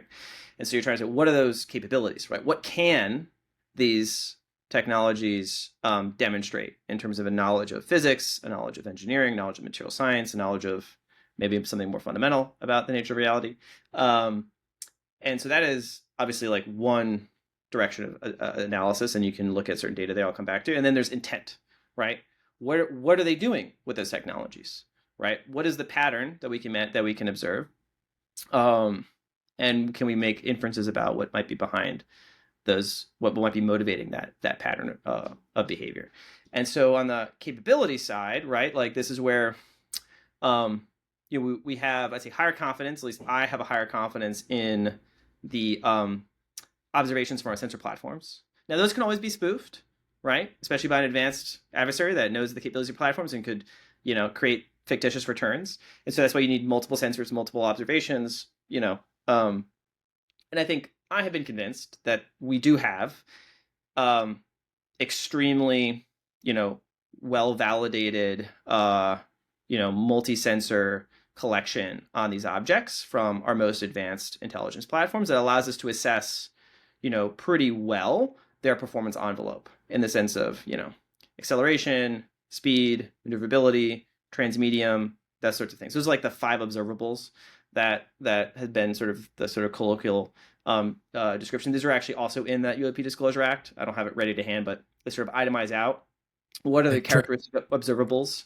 Transmedium meaning like air to water, water to air. Exactly, and space to air. Yeah. Okay. Air to water. And so these are itemized in the UAP Disclosure Act as defining essentially what a UAP represents in terms of its performance characteristic, and distinguishing it from a temporary, non-attributed, like conventional object, right? Like a weather balloon, a flock of seagulls, a conventional airplane, an adversary platform that you just haven't yet, attributed, etc. So they make an explicit distinction between those different categories. And UAPs have very definitive characterization in terms of these anomalous performance characteristics that we have, decent, like really good collection on, right? And then, so that's like one bucket, high credence. I've become convinced, but I don't think most of this evidence is public at this point, is that we do have these legacy programs. We have retrieved these materials, craft, etc. And so if you actually have physical possession of technology of unknown origin, craft, pieces of craft, ejecta, debris, etc., then you can subject them to much more intensive study. You can look at the materials design, the actual, atomic, composition. You can look at the morphologies, etc., try to understand, their methods of construction or manufacture. Um, and so you could discern more about their capabilities, right? What sort of knowledge of physics, material science do they have? Obviously, much farther than ours. And then intent is the big question, right? And this is highly fraught, right? Because this is like the classic, oh, alien invasion, are they here to take us over? Obviously, the UFO community, quote unquote, just like there's a Bitcoin community, has like a deep sort of canon of lore and literature and firsthand testimony, many different books. It's, both mix of extremely professional scholarship and rigorous historical research and, honestly schizophrenic delusion, right? Like you've got a mix of everything in there, right? And that's what you got to deal with, right? Humankind is a melting pot, right? Um, and there are, I think, credible stories of people that have had, anomalous encounters and anomalous experiences that need to be factored in to this assessment. It isn't just this sort of okay, ejecta debris, right? It's a much more complicated phenomenon. And so you need to go in it sort of with an analytic, open mind, right? Not treating anything, not dismissing anything firsthand, right? But understanding that it's pretty fraught. Um, but yeah, I mean, look at Lou Elizondo, who's of course the most well-known figure now, kind of out there, who had this position of responsibility investigating some of these programs in the government. And he looks at it, and I think he's got a fair judgment, at least initial judgment, which is if something that has advanced capabilities is buzzing your military platforms, with impunity, is interfering with controlled airspace over sensitive sites, including your nuclear weapons, seems to be able to interfere with the performance of nuclear weapons, and that has been pretty well documented in both the U.S. and Russia. Well, that is a potential threat, right? Not a threat. It is something that is obviously demonstrating capability to elements of our military apparatus, in fact, our most strategic capabilities, that it has the ability to interfere with them, almost, unimpeded. So you can interpret that in many different ways. You can interpret that as like, Big Brother coming in and taking, saying, no, no, no, you little monkeys, you're playing with the nukes. Like, bad for you. We're going to be taking the keys away. They're taking the matches away from the kid. Or it could be a form of intimidation, right? It's like, we just want to put you in your place, right? Know that, we're bigger, faster, better, stronger, smarter. And you just, know your role. Right? You can interpret it either way. Benign self-protection paternalism, or malign, hierarchical, display. I don't know. Could be a mix. So this is where you get into more, I would say, constructing mythologies, right? And I think those are important to look at, right? Because I think I have to be rational in terms of, okay, if I've pushed myself along this tree of now thinking that these objects are real, they represent non-human intelligence, that we maybe have possession of some of these objects, we may have had possession of these objects for many decades. Okay, that I have to. You either assume they just showed up, just recently, like in this century, or some variations or some aspects or this exact thing has been here for many, many, many years, maybe millennia, maybe much longer. And they have to look at other domains of science to try to motivate then explanations in that part of the tree, right? And saying, well, how common is life in the universe? Could life has arisen nearby in a different star system and come here before advanced civilization developed on Earth? Could advanced civilization have emerged on Earth before advanced human civilization? Could advanced civilization have developed in the solar system before the Earth? Maybe Mars was much more habitable a long time ago, and obviously now it's not. And these are like this is really in the domain of like astrobiology, astrophysics, right? These are like semi-empirical questions, right? Like that we don't really have a good answer for yet in terms of the basic boundaries of that analysis, right? How likely is life in the universe? How common is it? What are the precursors for complex life? And then of course the physics tree of like, well, if there was life that emerged, say, in a distant part of the galaxy, like how could it get here, right? Well, we then have to branch out into areas of physics that we currently don't have sufficient knowledge of to explain patterns of propulsion or other forms of traversing the universe that are currently not available to us, given our present knowledge. So, I mean, people think these questions are like hyper conspiratorial or speculative. Like, these seems like eminently rational inferences to draw once you've established a certain base of facts, and then you just naturally follow the questions that arise at each step along that chain. And then for folks that haven't followed that chain of questions, obviously, like, the questions that then you have to ask, several steps down the line sound crazy to someone early on. But like, the thing about the intelligence community is that we ask all sorts of crazy questions, right? You have to talk to people, and that's their job, is to ask all sorts of what ifs, right? Their job is to know, like, what if China has a breakthrough in some crazy part of science? And for me, just speaking sociologically, like, I find it kind of and again, maybe it's because I'm a bit autistic. It's like, why is it like considered just fine to talk about the emergence of like some super intelligent AGI god, or even quantum computing, right? Which are entirely sort of theoretical propositions, right? We are speculating about a pretty dramatic either breakthrough in fundamental physics or the emergence of some fundamentally new capability as a result of human engineering that would pose like an existential risk to our civilization. And these are now topics of like national discourse, policymaking, grant funding from the government, big billion-dollar, infrastructure investments, massive competitive, capital dynamics. And it's just, okay, we're trying to build the next crazy cool thing, right? That is going to take advantage of some, either novel aspect of the universe in terms of its capacity to generate emergent, complex, intelligent systems at in a sort of a substrate independent way, or take advantage of some aspects of the quantum nature of reality to perform computations that we otherwise haven't been able to perform. Great, you're relying on some pretty speculative legs to make a dramatic policy, a serious policy sort of set of decisions and have a serious debate, right? Those questions are now at the center of the policy discourse, strategic competition with China, et cetera.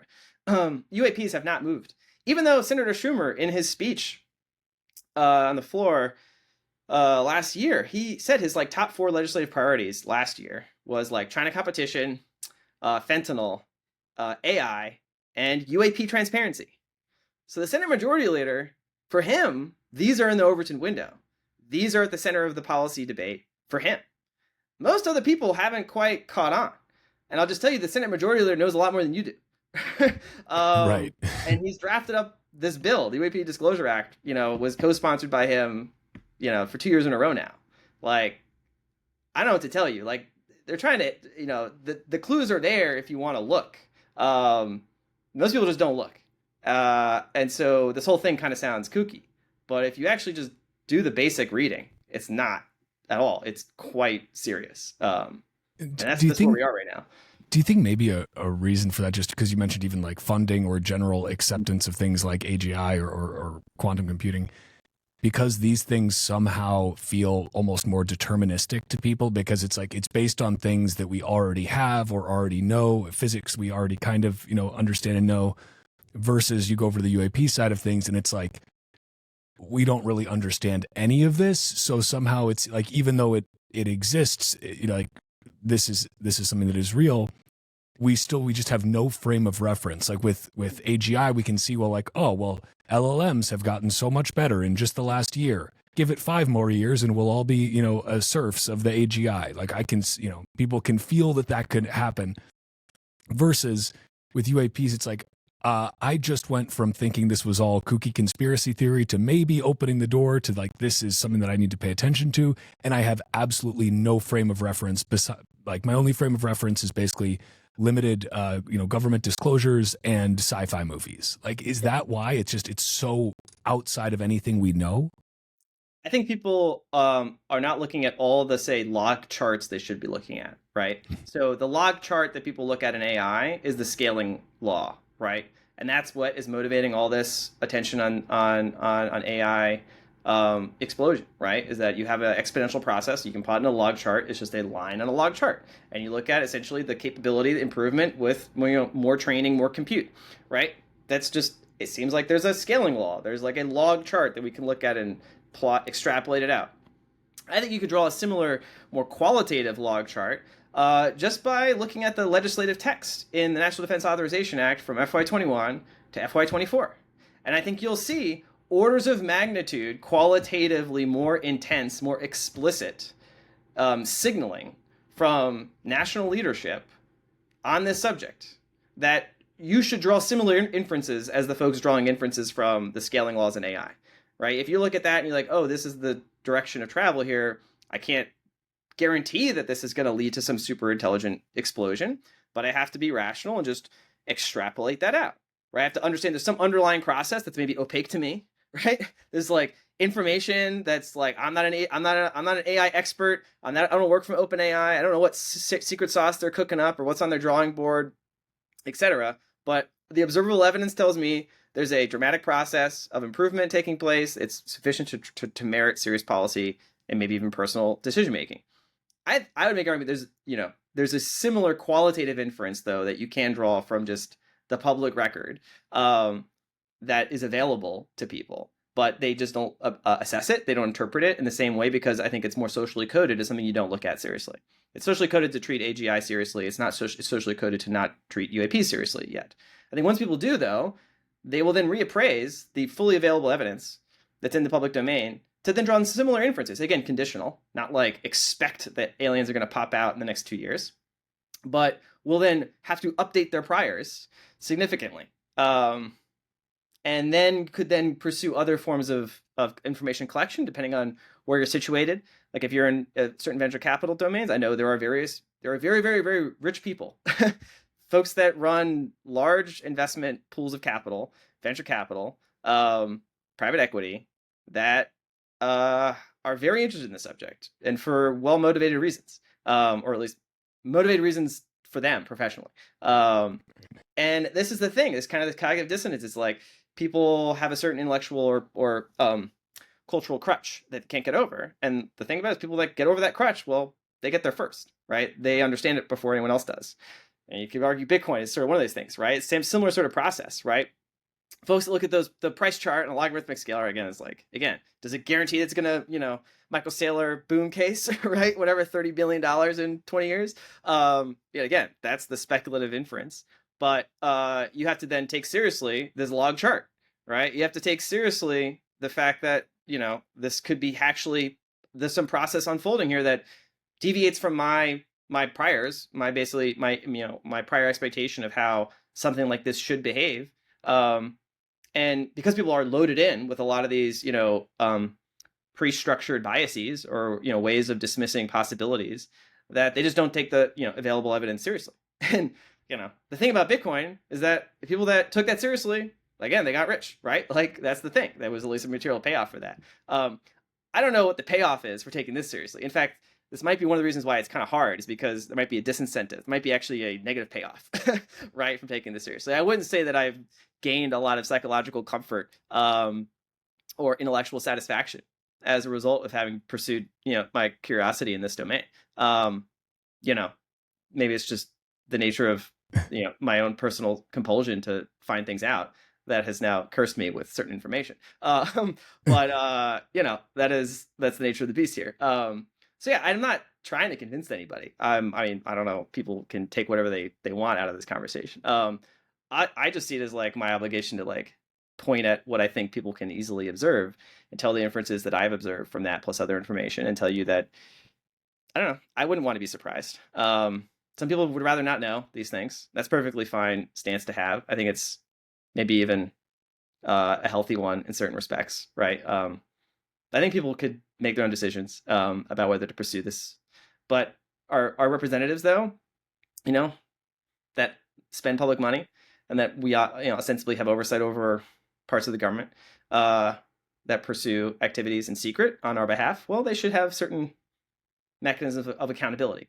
That's at least my like one like ethical line here is that like if we want to have a sense of this constant balance between democracy and secrecy, these are aspects of our just more prosaic relationship to these programs that I think needs to be remedied, and I think something like UAP Disclosure Act is an important piece of that. As opposed to how we digest this culturally, sociologically, and where this goes the next few years, I have no prognostications. But I just think it's going to be a thing people are going to have to reckon with Yeah. at some point. I think it's better to take it, better for people to reckon with it slowly, and for civil society and different professional disciplines to, you know, take it seriously, get ahead of it. Yeah. I don't know. I'm Now, just one guy though. no, I appreciate your approach to this because and I've listened to a decent amount that you've spoken on this, and even just talking with you here today, I've never once sensed from you like pushing any of this on anyone. You have a very facts-based, evidence-based, like, hey, this is just something that like we are looking into at a national level. You should probably look into it at a personal level if you're curious about this. But as you said, if you want to, bury your head in the sand, you're also free to do that. But I also figured out how to perfectly bridge this into Bitcoin, Matt, because to many people, I think Bitcoin feels like alien technology. It is incomprehensible, especially if you come from even if you come from a traditional finance or Keynesian economics background. It is perhaps more alien to you because it is something like it's money automated, right? It's money that is guaranteed by code. It is fair money. It is something that is completely divergent from anything else that we've had until now. And it could very much seem like alien technology. And if you don't come from an economics background, you don't come from a traditional finance background, you're just going about your daily life trying to get by, and you hear about this, it almost seems too good to be true. Like, how is this possible? And you can go through all the usual, the government will shut it down, this or that.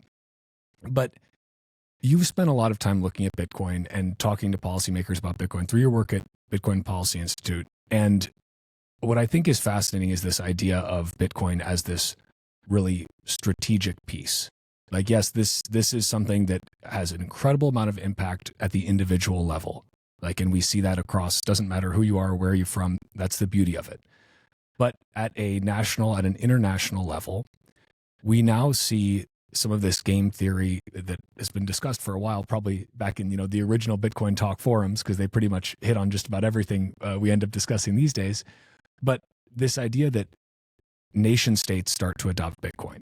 El Salvador, as a classic example of, legal tender, had been buying it, a Bitcoin a day or whatever they have.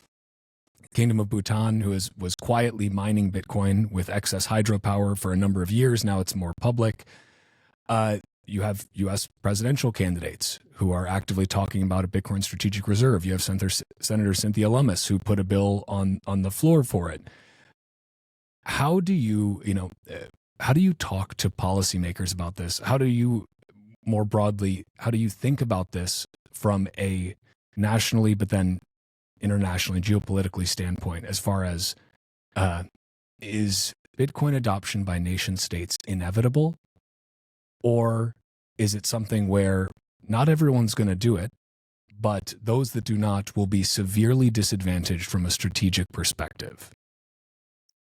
Yeah, well, I start by saying that the time traveling AI is not going to accept treasury securities or gold for our civilizational barter.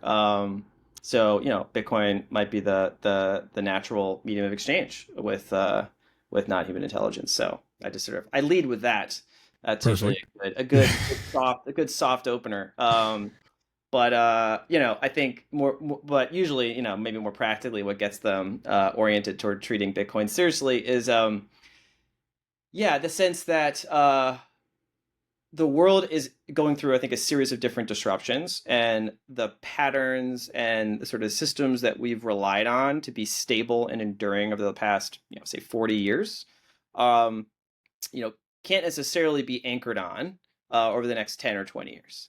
And so I'm not arguing that we need to like go to a Bitcoin, standard like tomorrow by any means, but it's a matter of treating, something that maybe you dismissed with renewed seriousness, and considering different scenarios. And so like one more concrete scenario to paint is the what if Bitcoin monetizes to reach some degree of parity with gold over the next, say, 5 or 10 or 15 years. And you would have to ask that question. I think it's not maybe your base case, but it's not implausible by any means. And national leaders have to make like risk-driven decisions based off of distribution of plausible scenarios, and to have a plan to maximize advantage and minimize risk across as many of those different scenarios as possible. That's just like what your job is as a policymaker, as a national decision maker in national security or political leadership. Like that's what we have entrusted you in a position of responsibility to do. Not to ignore a possibility because it didn't fit your mental model. Like, okay, that's fine if some Joe Schmo does that, but like you're in a position of responsibility. I like your job is to like think about those corner cases, to think around those curves, and to like make strategic decisions for the long-term interest of the country, considering all the options available to you.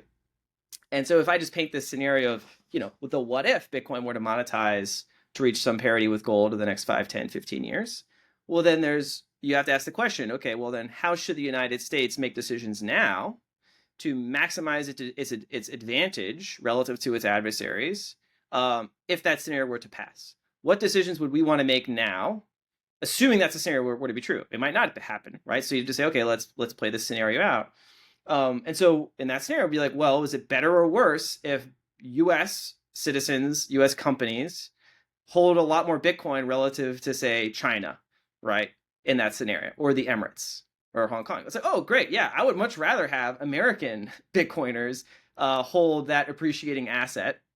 And I would much rather have that come at the expense, say, of gold, where China has been aggressively hoarding gold. The Middle East has been aggressively hoarding gold. Russia has been, hoarding gold. India has been hoarding gold. A lot of people have been hoarding gold the last 10 years, sort of diversifying away from legacy, sovereign debt reserves, essentially holding steady relatively, even as their economies grow, right? So they're just accumulating gold reserves. Okay, that's like the old standby 19th century style thing. Usually when there's geopolitical risk or uncertainty, people go the old standby.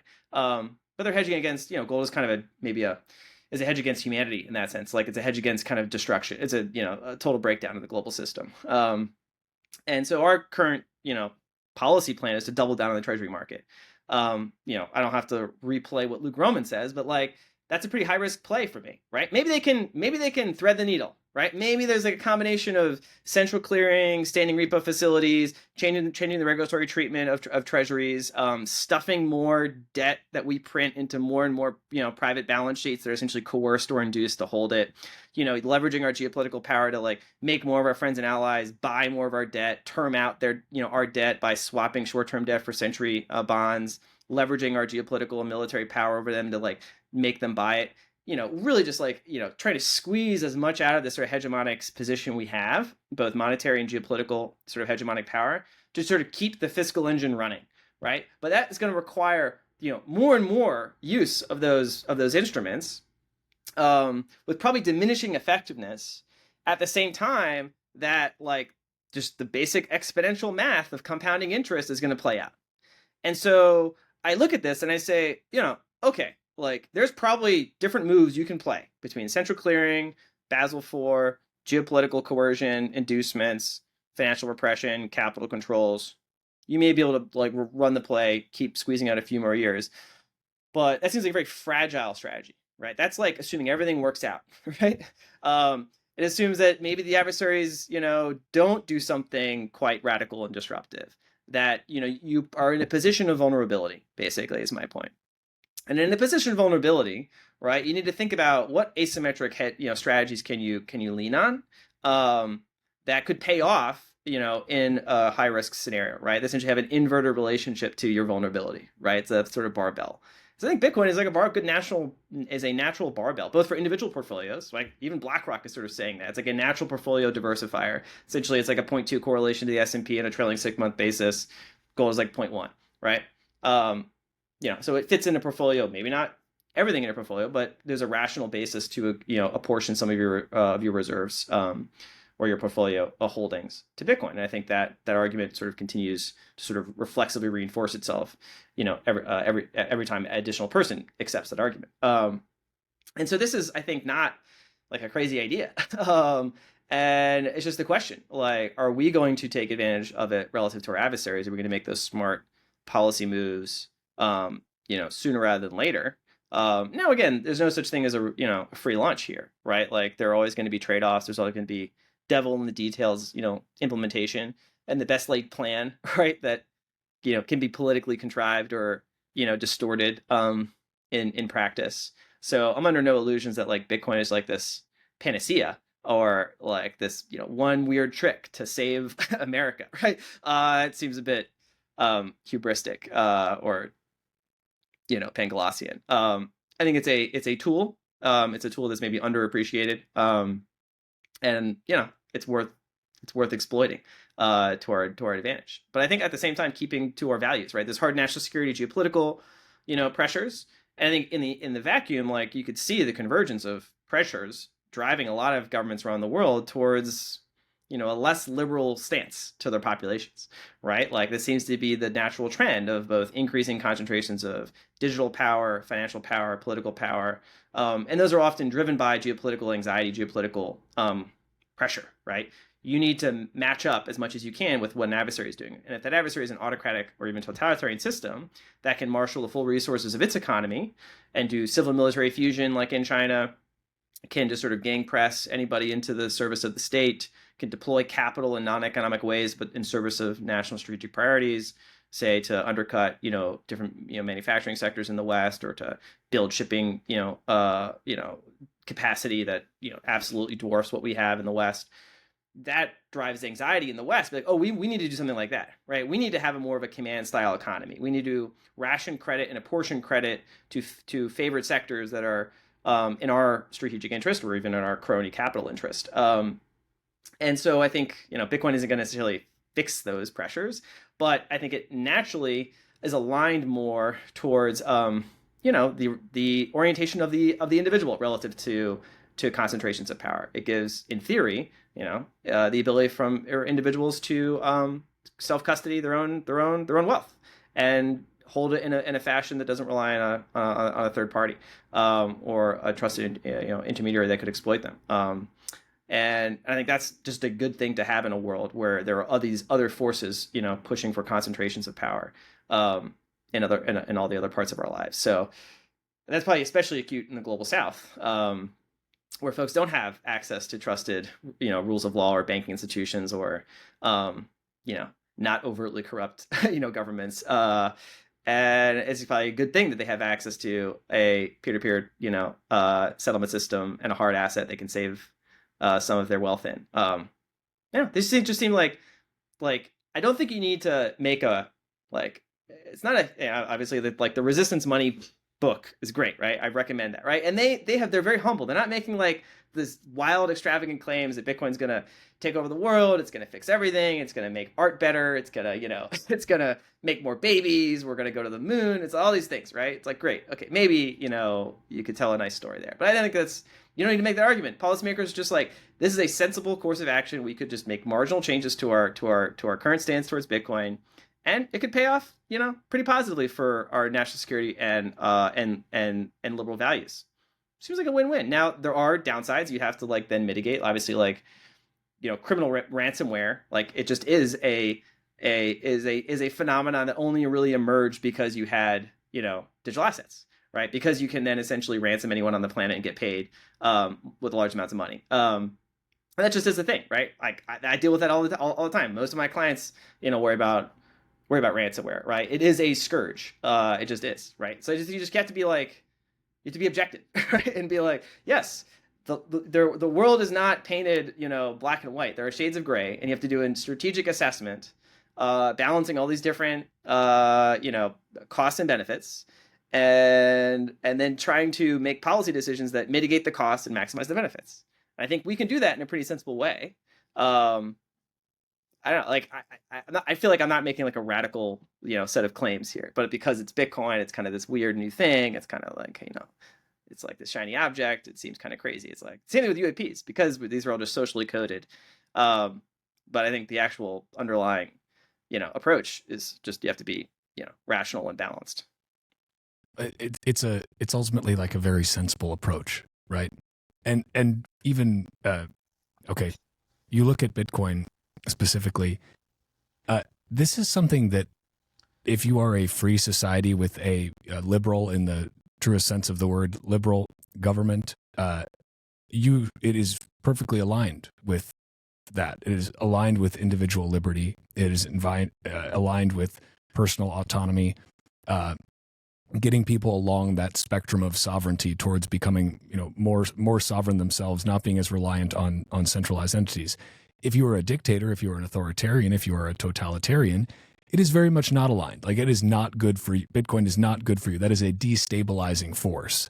And so what is kind of perhaps hopeful is that one would hope that more liberal governments around the world would recognize the obvious alignment between Bitcoin and what they purport to be, and say, okay, we want to embrace that. That is something that is good for our people, and that is who we serve. And that more authoritarian, totalitarian governments around the world would, fight it off with the 10-foot pole and say, we don't want that anywhere near our people. We don't want to give them that kind of power. And that ultimately becomes a really great, a great force for freedom, I would hope. And this is, obviously theoretical things could go other ways. You could have a very authoritarian government that decides, well, Bitcoin for me and not for thee, my people.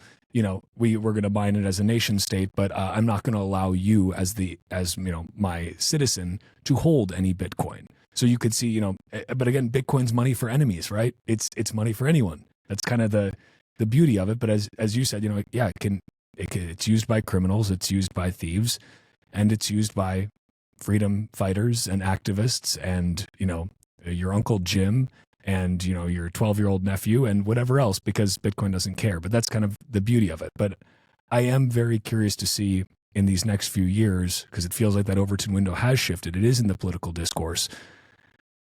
Do we see meaningful changes, at least in the United States? I feel that Europe may lag behind on some of this a little bit if it comes to embracing Bitcoin. That's the feeling I get. I don't know if that's accurate.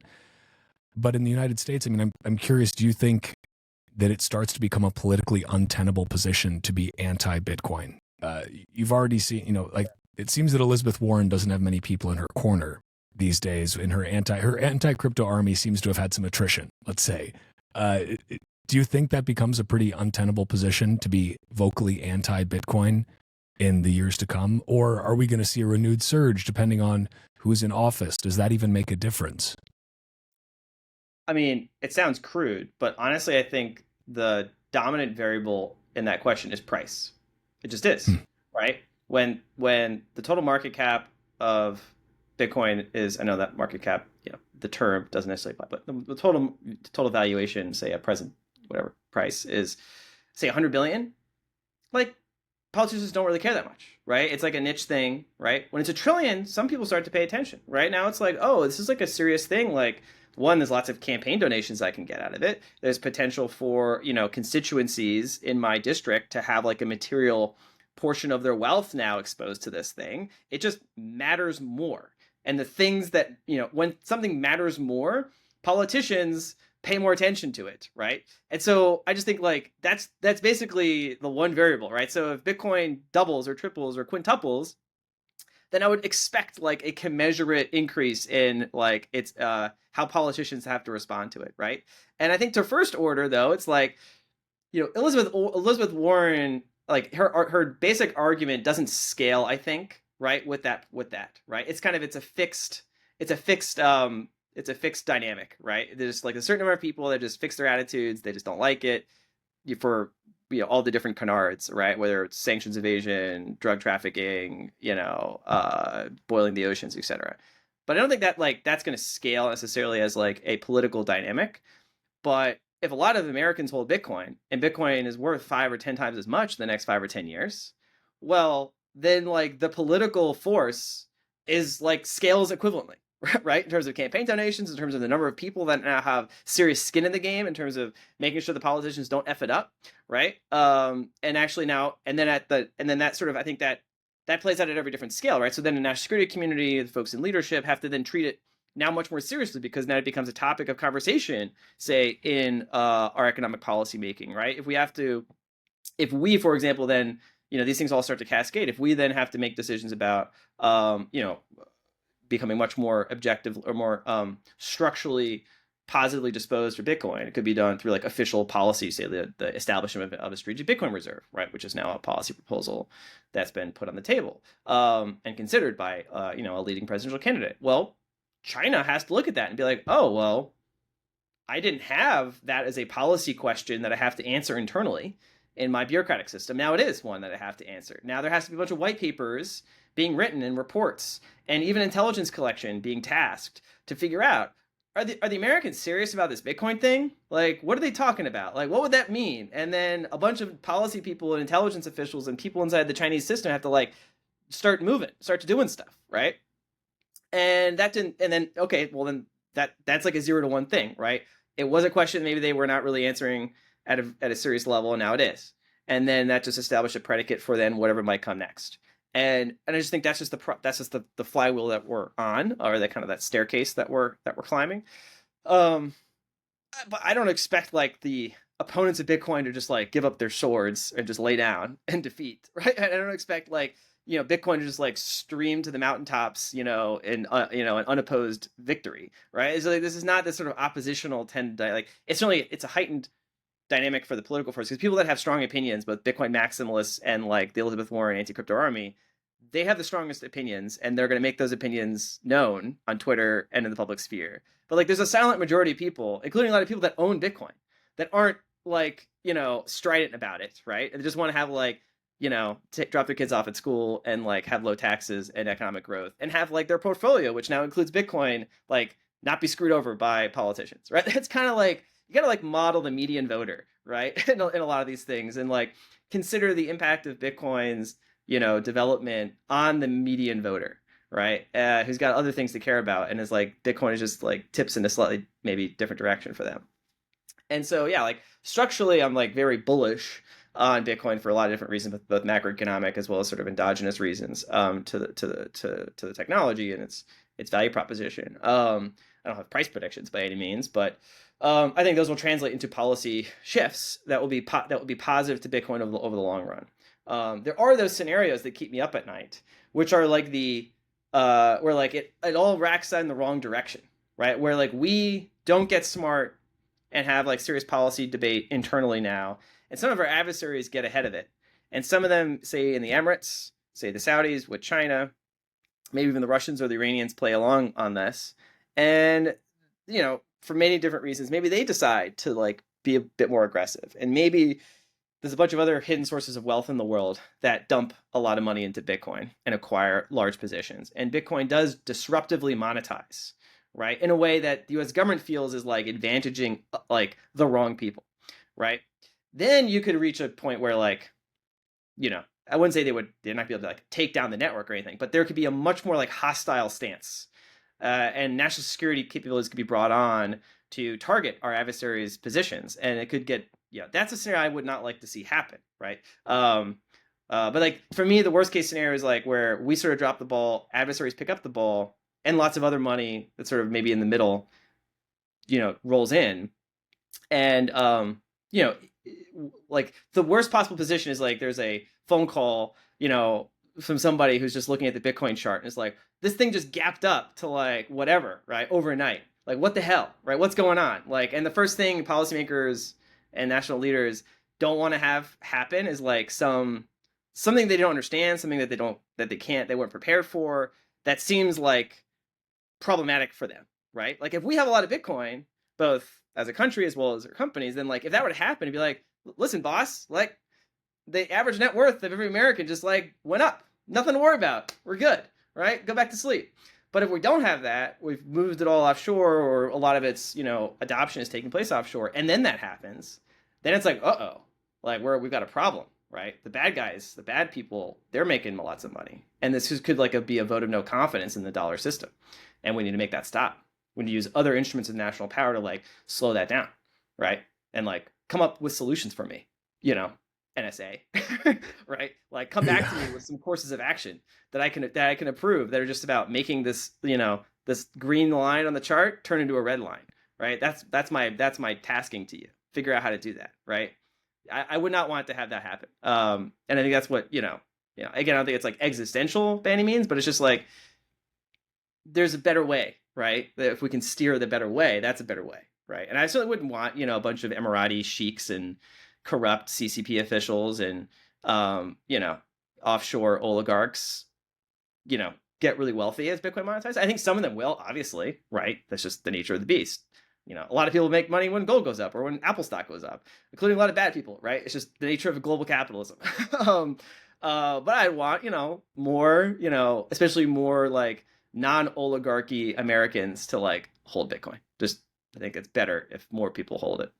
It seems like a pretty simple objective. I would agree with that. I mean, do you think that you think in percentages and risks, and like, does the risk of that happening decrease? Like, has it already perhaps decreased meaningfully with Bitcoin ETFs? Like, even though that's something that a lot of, Bitcoiners are kind of leery about, because it's like, okay, that's a lot of, first of all, yes, it's paper Bitcoin. Yes. No, you do not hold your own keys. Acknowledged. But does the risk profile of potentially a really negative US reaction to Bitcoin decrease the more institutional American buy-in there is to this? Oh yeah, that scenario I just painted was sort of the scenario I had painted for somebody like 4 or 5 years ago, right? As like what if I had to paint like negative risk scenarios for Bitcoin from a national security perspective, that would be like one of them. And I think that scenario has been like dramatically de-risked.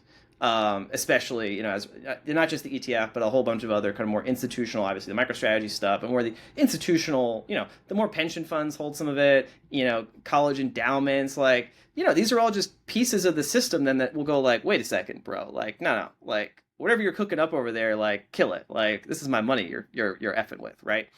And that's just it, right? That's how you neuter any of those scenarios. I wouldn't say they're, again, it's always like it's a curve that's coming down. It's not zero, and everything's ever zero.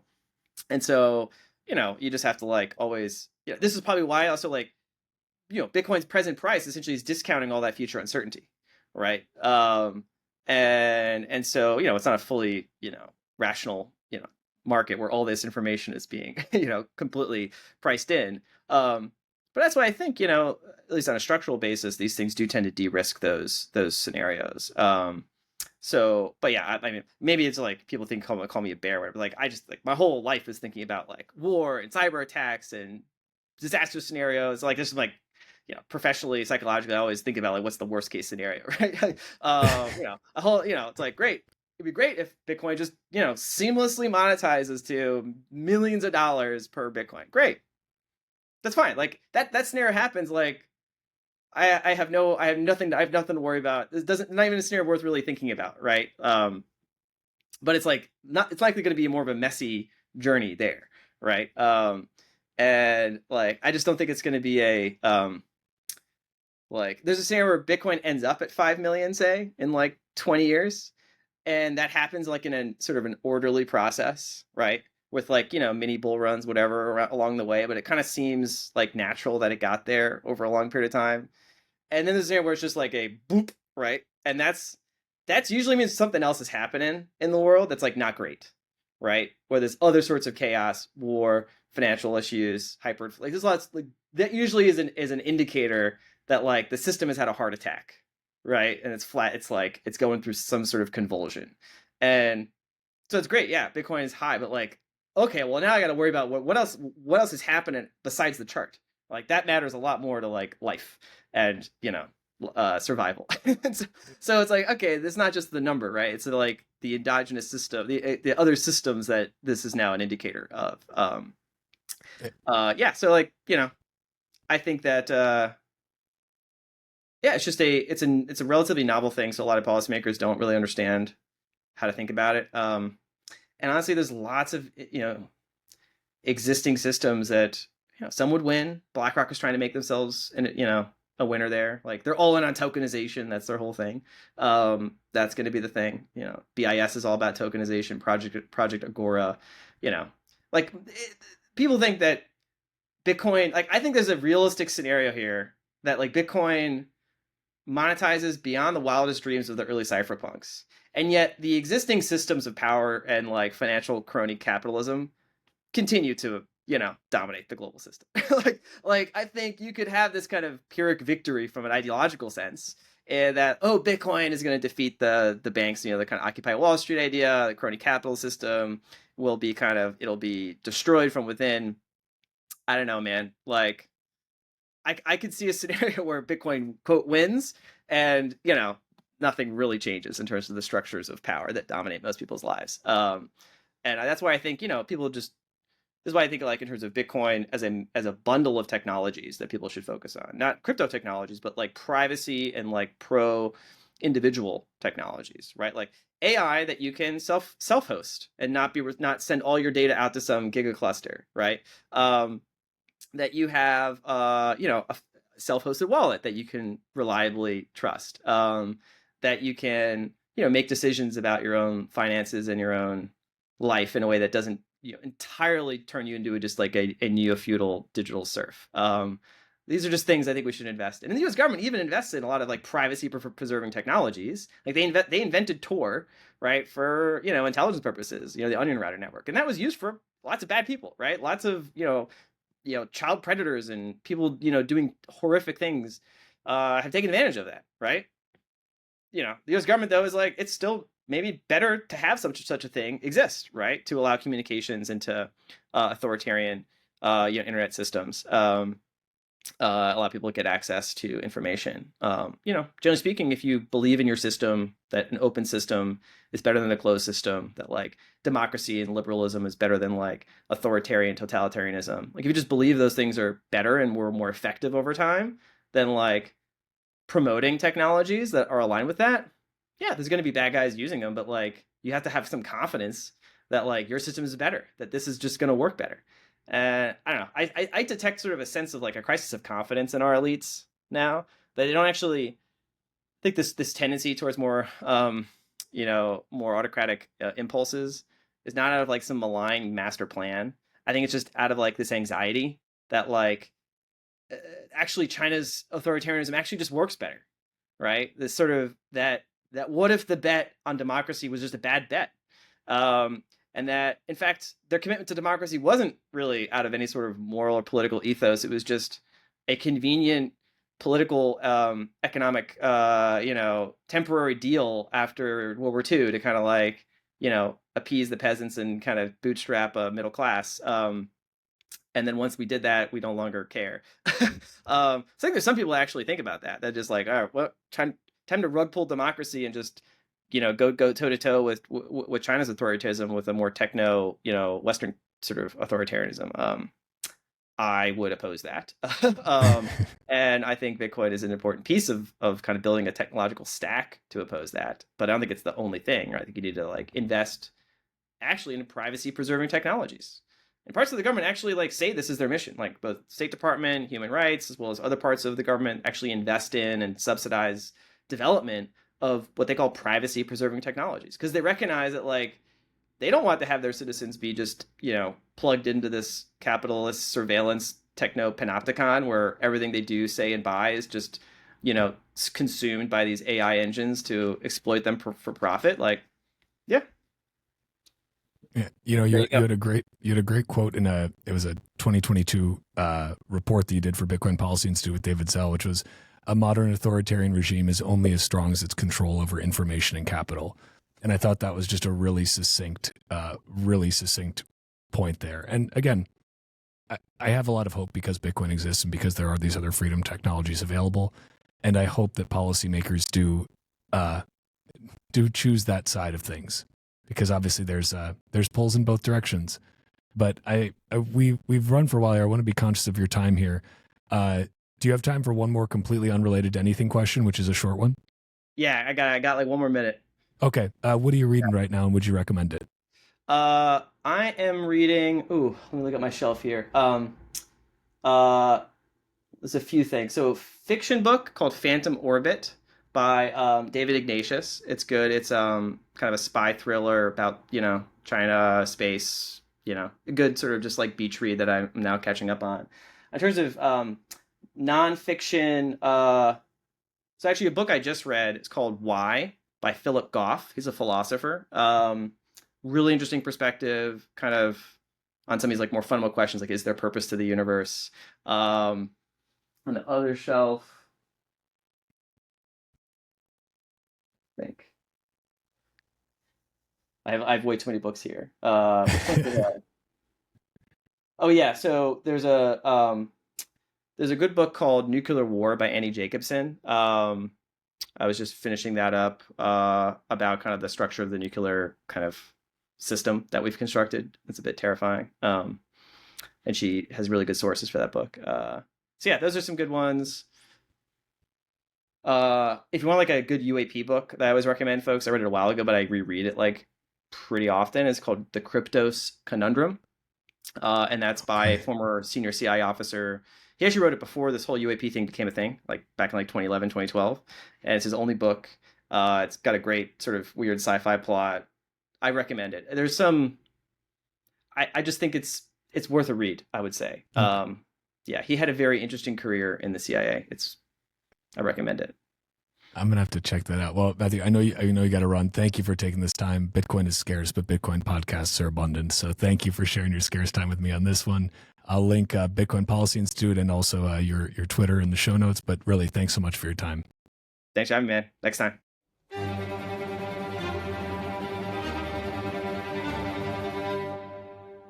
And that's a wrap on this Bitcoin Talk episode of the Bitcoin Podcast. If you are a Bitcoin-only company interested in sponsoring another fucking Bitcoin podcast, head to bitcoinpodcast.net/sponsor. If you're enjoying the Bitcoin Podcast, consider giving the show a 5-star review wherever you listen, or sharing the show with your friends, family, and strangers on the internet. Or don't, Bitcoin doesn't care, but I always appreciate it. You can find me on Nostr by going to primal.net/Walker. If you want to follow the Bitcoin Podcast on Twitter, go to @TitcoinPodcast and @WalkerAmerica. You can also find the video version of this podcast at youtube.com/@WalkerAmerica and @WalkerAmerica on Rumble. Or just go to bitcoinpodcast.net/podcast and find links everywhere. Bitcoin is scarce. There will only ever be 21 million, but Bitcoin podcasts are abundant. So thank you for spending your scarce time to listen to another fucking Bitcoin podcast. Until next time, stay free.